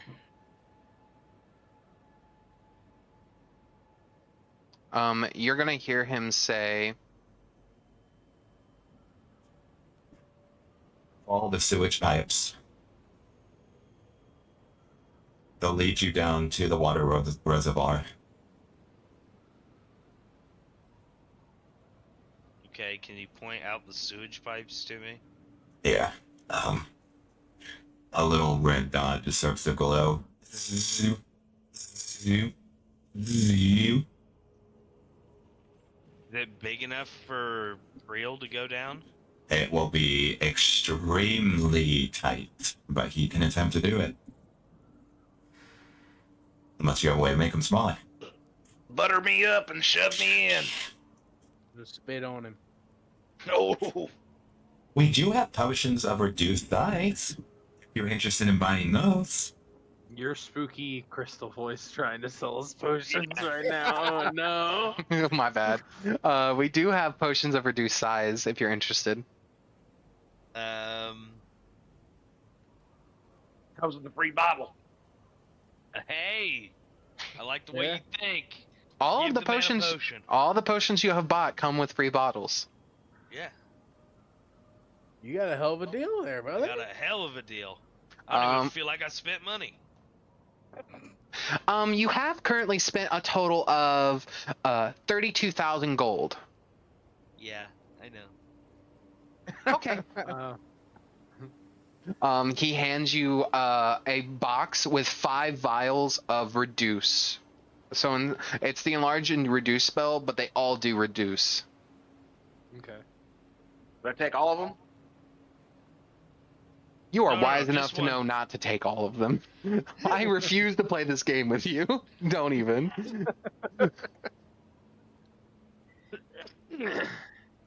Okay. Please give me your empty vials when you're done with your potions, everybody. Is there anything else you would like? We have other weapons, magical items, as well as items for wizards as well. Spin to your heart's desires. How much was it for those potions? For the reduced potions, Yeah. they were a total for all of them together. It's going to be 500 gold. Okay. So 500. And then the cool items that you said you have specifically for wizards. Mhm. What do you got? You see him pull out like some robes, some crystal items, and then he sets down this mask. And he says, "Well, this one just came in, and I'm not sure. It kind of came up to us." Oh no. Fuck. We had that motherfucker the whole time. What am I missing? Because both y'all are wicked. Because I'm gonna check. Mm-hmm. Either I or Xerix had the mask still, right? You put the mask on the cat, so you still have it. You should still have it. Me? Yeah, remember No, the he gave porcelain mask? he gave the mask back to her. Mm-hmm. I gave it back. You Did see it him hit set me? you see him set this mask on the ground, and he says there's 3 different magical masks here. We've taken the liberty of identifying each, and they all have one special, unique property. They unlock the powers held within. The mask or the person? The mask unlocks the person's powers held within. And Oh, there's 3 shit. masks. There are 3. You wear all 3 at once. I stack the masks on top of each other. You can attempt to do that. Oh, if only becomes a god. Why specifically are these targeted towards a wizard? Well, spellcasters in general, full spellcasters. I see. Okay. How much for all 3 of the masks? 1 gold apiece. This is so fucking spec. Do any of them look like the porcelain mask that we took from her room? Every single one.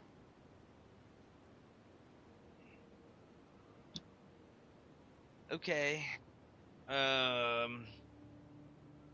collect the masks. Mm-hmm. I know this is more of a herbalist Sam question, but do you have any on keg feed? Yes. Would you like magical enhanced growth, enhanced reflexes, or enhanced magic resistance? All of them and all of it that you got. That would cost you 30,000 gold. Yeah, we'll be. That'll cook our security officers all of his funds. at that Wonderful. point. Where can I put this at? It currently weighs 30 tons. 30. Okay, I don't need 30 tons of on keg food. You paid for all of it. I haven't paid yet. I am charging the card now. Don't charge the card. I am retracting the charge. Okay. The How charge much is is not the wanting to. stocking The charge is not wanting to be recharged. They eat so fucking much. How much on keg food could I fit in the portable hole? It's a 10 by 10 by 10 foot room. I'm not gonna give you the cube. I'm not I'll gonna do some the math real quick. Well, meanwhile, Xerix, Yeah. you begin to hear something coming from the mask. Mm-hmm. They can help us. They can help us both.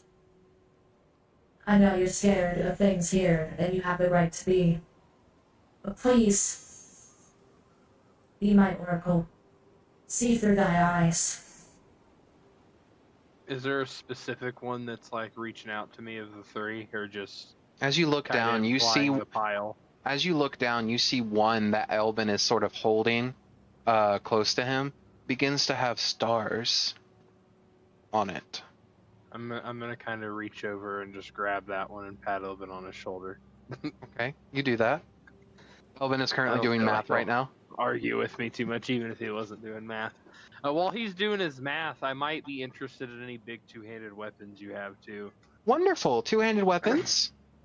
I'm pretty flexible. It doesn't have to be a maul, but I mean, hey. All right, give me just a moment, please, sir.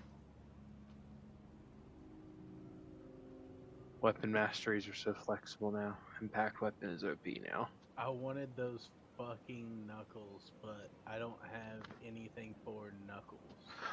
They would go based off your strength if that's what you were worried about. It's not nothing that's gonna like scale. I have masteries for battle axe and great sword. Oh, I got you. nothing for knuckles. Well, yeah, they don't have a battle mastery. They would just be like a different sort of weapon. So instead, when you do unarmed strike, your unarmed strike would deal 1d8 plus your strength modifier. Then. It's just a mod so you can punch better. Because Yeah, right that's now, all it if is. you punch something, it's gonna do Your strength. strength mod. but this would let you roll a d8 and have your strength mod. So it's completely up to you. If you still want them, they're still available. I've 'Cause got you- some of my own money, so I'm not too worried about the guy's card being maxed out if Q decides he wants all the food. Well, I know for a fact they have the captain's card, which is 100,000. Yeah, we still have 100,000 credits after we run through the security officer's card. Okay. So what is that? All that those knuckles do? That's what they do by themselves. If you rage while you're wearing them, they also let you re-roll the damage die and take the higher number. Oh, so you can be punchy, fancy gentlemen, bro. I know that sounds kind of cool. They are And only they are only Sorry. 400 gold if you're wanting them. I will add them if you do want them. Like, I'll make them. Maybe I'll take both. Okay, If that's you're- totally fine. If you're punching, can you? Oh no, you can't, because that's a monk thing. Fuck. Yep, nope. Unarmed strikes is a bonus action. That's a monk Yep. thing. Well, I could always hold the knuckles and a sword. That's kind of the point, yeah. Yeah. Yeah. Okay, I like that. So Right, the I've only done enough math. the only item I do not have to make so far is the bracers of defense, which you can go ahead and add to your inventory. Dead. Cool. Thank you. As for the two-handed weapons, you said you weren't requiring them all. We do have a stronger maul if you would like it. It's the Maul of Sundering Resolve. On a hit, the target must make a wisdom save or have disadvantage on its saving throws from being frightened or charmed. As well, once per long rest, you may attempt to shatter an enemy's resolve. All enemies within 10 feet must make a wisdom save or be stunned till the end of their next turn. Oh wow. That's pretty good. Did you say 37 tons? Yes. God, this math is wild. Does that interest you, sir? Yeah, sure. How much is it? Wonderful. That will charge you 1,150 gold pieces. Okay. Xerix, Yeah. do you put on the mask? Yeah. As you put on the mask, you don't realize it. You feel it sort of press and fade into your scales. The rest of you see Xerix put this mask on, and immediately it fades away, and you just see Xerix's face. And then immediately there is a glow around Xerix's head. Oh shit. You see his eyes begin to churn, white then blue. You all begin to hear a voice. Creel, to you this voice sounds familiar. You've heard this voice before.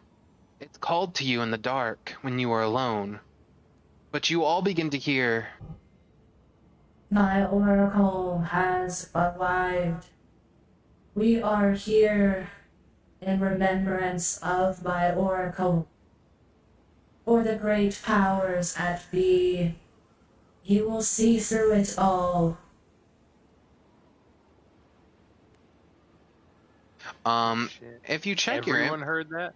Yes, everyone in the room heard that. And if you check your inventory, you'll notice that you have an item attuned. Oh shit.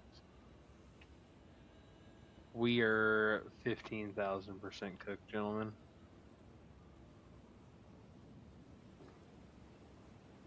This is how our person, this is how Xerix looks now. A gentleman never really dies, so we can't die. Like that image. I'll roll the campaign.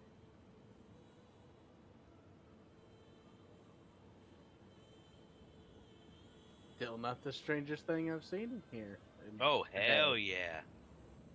Is there anything else I can help you all with? Okay, if my math's right, 37 tons, and I'm equating this to 50-pound bags of dog food. Okay. That would be 1,480 bags of dog food worth of on-keg feed. Mm-hmm. If we're to assume that every bag of dog food is 2 foot by 3 foot by 8 inches wide, Mm-hmm. in a 10 foot by 10 foot room, I should be able to get about 500 bags. So would you like 500 bags? No, I'm not gonna fill the portable hole up with fucking long cake food. I'm gonna take 30 bags of each different type of food. Wonderful. So 90 bags. Wonderful. And just between you and me, they don't actually do anything. They're just made by different providers. Well then, fuck, whatever. You Just charge me. He begins to lay out all the different bags and hands them to you as they just get dropped into the portable hole. How much is it for the 90 bags? It's gonna charge you. It'll be. I think it'll be right about. Not 30,000, because that's what I said. So it's gonna be 6,000 for 90. 6,000 plus the 500 for whatever that was, plus the 3 gold for the masks. Has anybody else bought anything else since I've been mathing? Yes. 400 gold bracers or knuckles that I actually got too. How much? I believe 400, and then the mall was 1,150. Is there anything else I can help you all with? Nope, we are going to use the pipes here in the corner and take our leave. Would you like to rest here at all? This is a safe space, if you need a moment. I think if we can lay out some bedrolls and do a long rest before we do this, that would probably be best. You remind me of them. Of who? You've said that to us so many times now. Oh, sorry about that. My memory's on the fritz again. My bad. Well, When he says his memory's on the fritz, I'm gonna reach out and give him another mending. oh, thank you. He shuts and locks the door, and as he does lock it with his key, you can't hear the outside anymore. The hurricane seems to have, vanished almost entirely. Oh shit. Why don't we just stay here? Well, Yeah, I guess think that's the plan for the evening. No, we just stay here. It seems permanently. Well, I can't offer permanent salvation. I have other customers I must tend to, but you're welcome to use it for as long as you're willing to pay. Probably not anymore, but Oh, thinking. Nothing Sure. figured. you see Pandemus is going to reach for one of the masks, and he's going to say, "My lord says I'll need to wear this sometime," and he puts it on his chest, and you see it melt into his body. What Oh, happens God. if a non-spellcaster wears one of those? I'll offer him the mask. Do you try to put on the mask? Fuck it. Let's rock. Please make me a Constitution saving throw. Oh.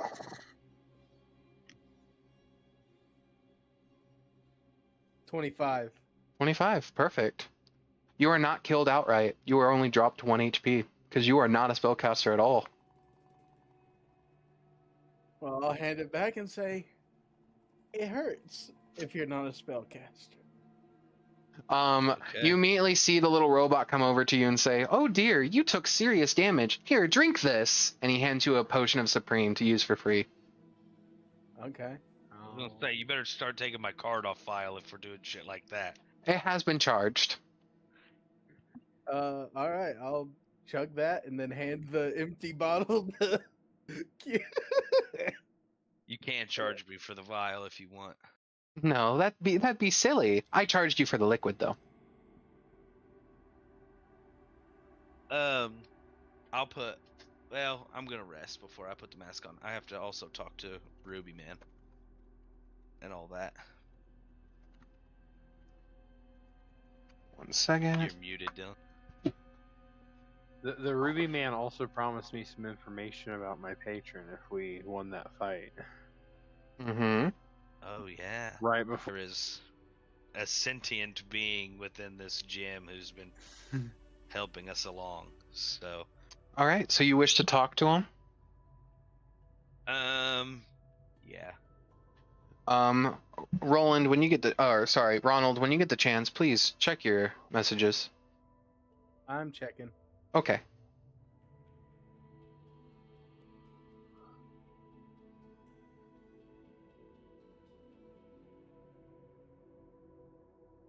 Okay.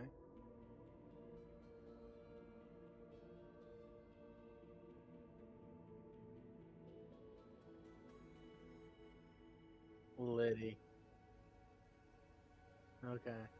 Everyone gets a little something. But yeah, he hands you those. No one sees it, and you hear a whisper in his ear, in your ear, before he gets away. Don't worry, I charged the card. And he wheels back. Thumbs up. When you get the chance, Elben, go ahead and subtract 1,150 more gold. Jesus Christ. Okay. A gentleman Elben, always pays, and I appreciate it. Elben, you are at a moment of respite. You feel like this is the most calm that you've ever achieved here. For my soul and mind, because I did not feel like dying.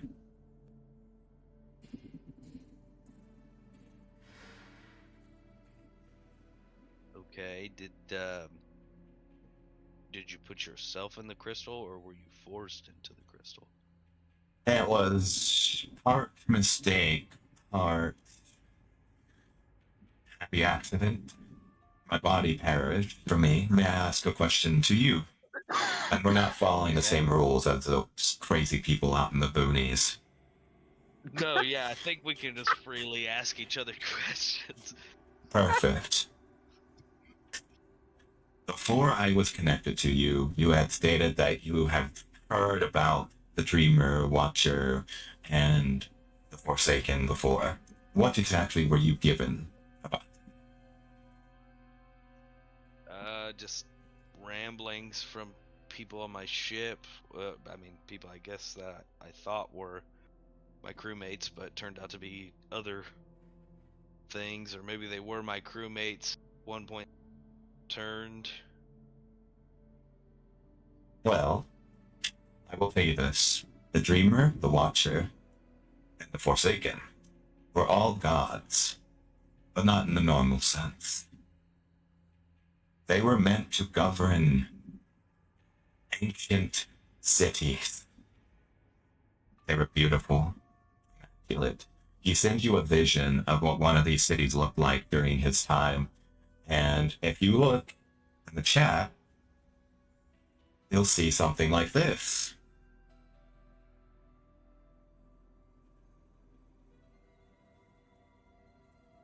There you go.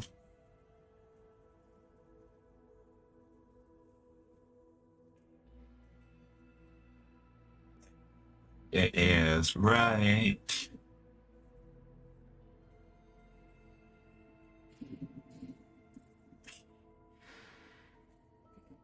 Yeah, it's wanting to be weird. Slow. There you go.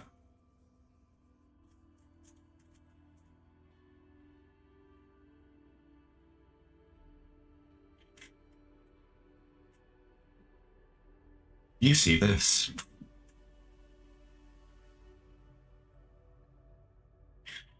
Those three ancient beings governed over a singular city. The Dreamer solved the solutions in its sleep, which then gave it to the Watcher. The Watcher would then see these solutions, send them to the Forsaken. The Forsaken would then implement the solutions. The Watcher would watch, make sure the solutions are as necessary, and if they needed refinement, would send them back to the Dreamer. It's to make the perfect city, the perfect utopia. They look like machines. Why, of course, we created them. Why would you create machines to govern a city? Why would you follow gods behind a gate to govern yours? I mean, I guess that's a fair question, but I don't see why It seems like they would be easily manipulated once you created a machine. They weren't just a machine. Of course, they needed some layer of defense. So, we gathered and took. I mean, I wasn't part of this process. I was just making the machines and the beautiful mechanical wired bodies that they were perfect. Nothing imperfect about them until they added the final ingredient. You see, to make these machines react, to think, to grow, they needed more than just arcane magic to make them move. They needed more than primordial magic to power them. They needed a heart. They needed empathy. They needed creativity. So, there was a crusade.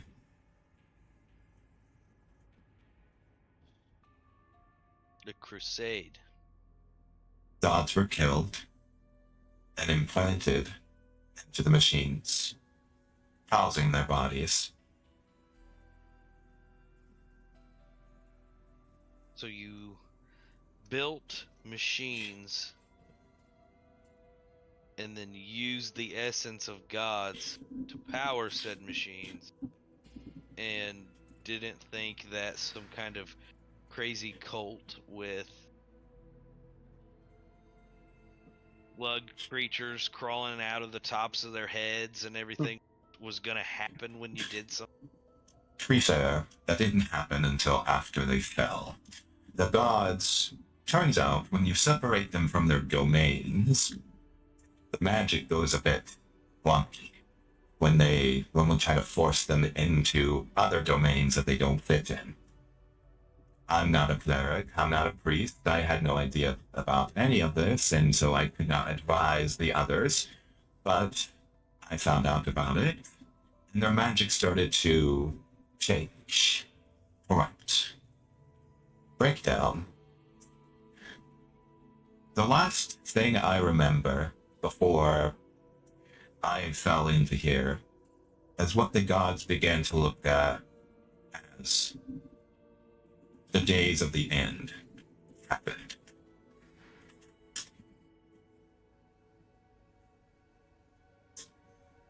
So, and you see an image of what they all look like from his point of view. This is what they look like.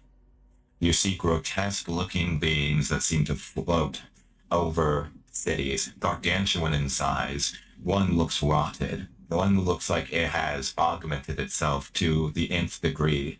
One looks like it's making celestial planets float around it. You see, they didn't think it through, or at least I wasn't privy in thinking it through, which is why I forever hate anyone that was on this project. That wasn't me.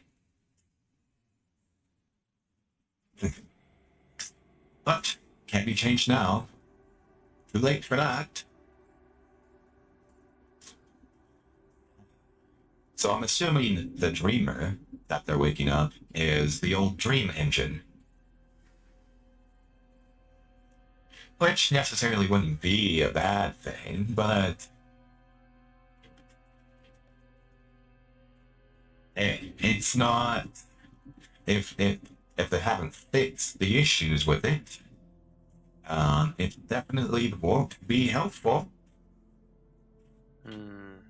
As he's showing me these visions and things, I'd like to try to sketch some of them out on a blank page in my book. So Yeah, I make have me something physically to show the boys. make me a performance check to see how well your sketch looks.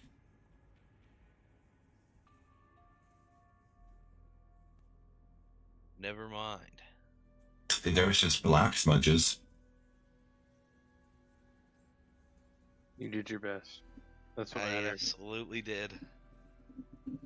What if I write it in blood, dude? Like all these drawings in blood. So, as you sort of continue writing this out, and he tells you this, so yes, they all have their own names. The Dreamer, the Forsaken, and the Watcher are very much their most basic representation, but there was Zalzereth, the Sleeper and the Wires. There was Ozeran Kale, the Broken God, and Zorishis, the Eye Beyond the Frame. That was their names.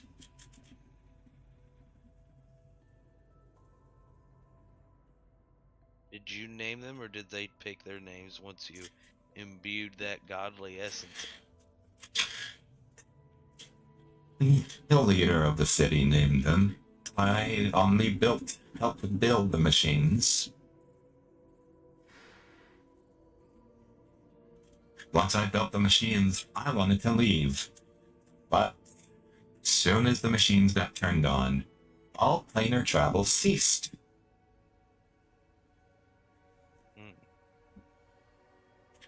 That's when the world started changing. This world that we're on right now. Yes. War. Endless, disgusting war. These gods of machines, these machine gods, wanted perfect synchronization, perfect unity, perfect everything, in fact. That's what we programmed them to seek out, programmed them to do. So, when you give omnipotent beings, divine power to seed into the omnipotency of the universe, they find out that they're not the only gods. That was a problem. They started warring with other gods.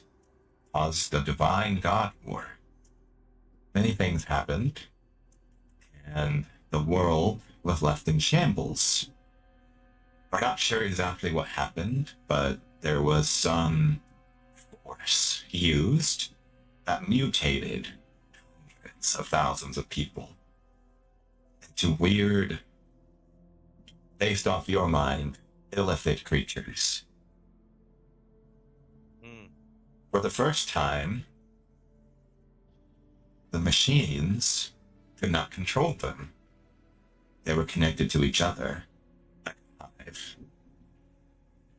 But the machines could not penetrate, and they were furious. So they delve in, they kidnap some, and they would experiment on them, exacerbating their psionic powers, their mental capabilities, burning them into the soil, literally. And that's why you have the world you have now. The world is just one big, pitiful monster now. So this planet lives. I mean, doesn't every planet live? But yes, this one probably lives a bit differently than others. But then the machines eventually fell dormant, and, well, I don't know how you all were brought here. I don't even know what happened. Because these machines are not supposed to have any power left after the Divine God War. I think the planet has created itself a new power source. Either that, or one crash landed on it. That could be. Yeah. If another divine power source crash landed on this planet and it got devoured.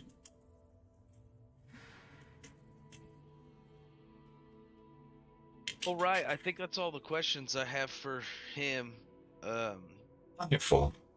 Anybody else need to do anything before we? I do own a question. I do owe an answer to, I believe, Xerix.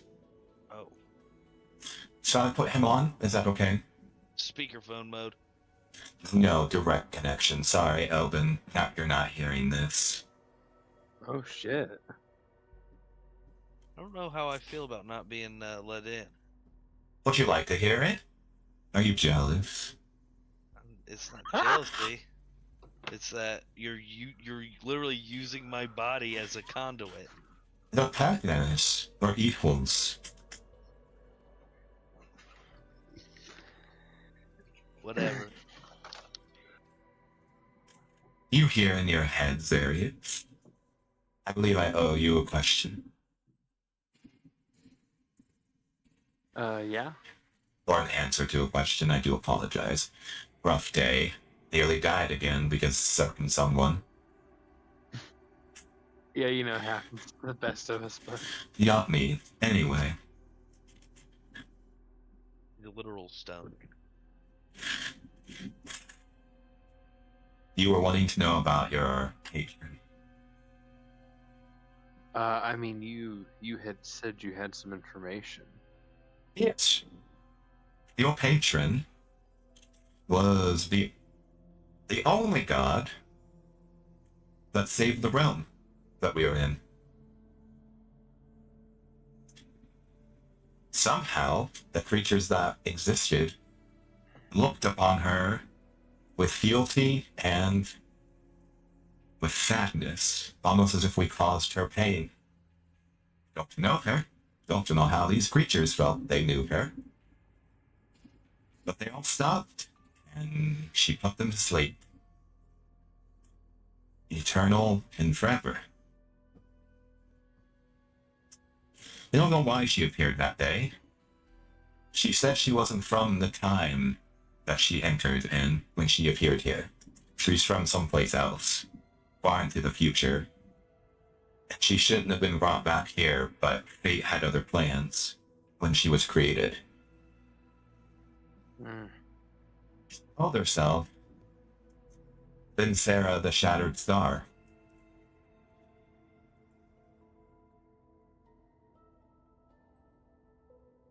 Interesting. So, the things that were assaulting this place just kind of laid down arms to her without her really doing anything. That's what you're saying? It was strange. No one, It was almost as if like the most ancient of beings, those illithid creatures, felt empathy toward her.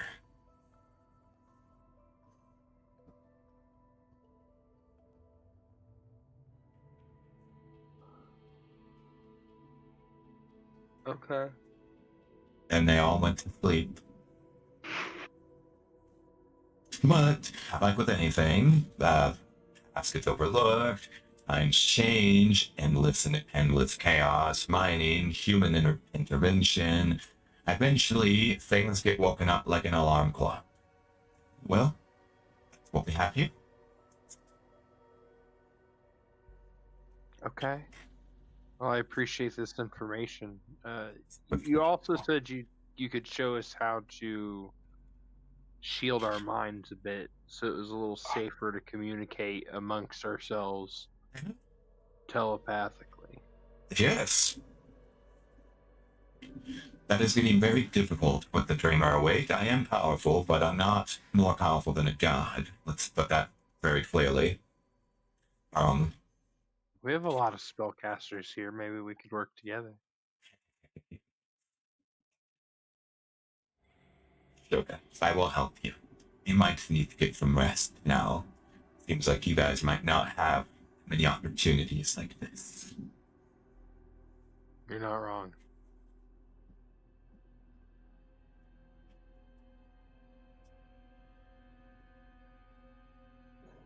The last thing I will ask Elben before we call it for tonight, do you put on the mask?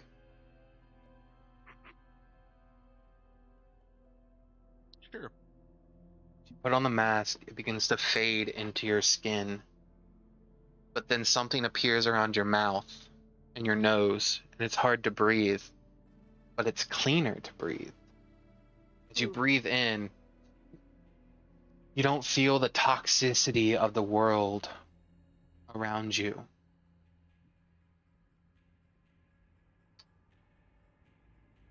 And you've unlocked this new capable power.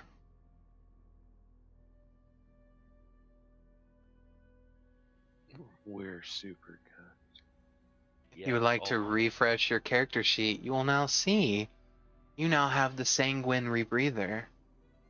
And Xerix, you now have the Everglow Paradox. I sure do. And lastly, but certainly not least, Pandemus now has a Plagued Doctor mask. That'll help cover up his funkiness a little bit too, dude. Mm-hmm. Shit. And I think that's where we're going to call it for this evening. Excellent. Hell yeah. Thank you all for watching.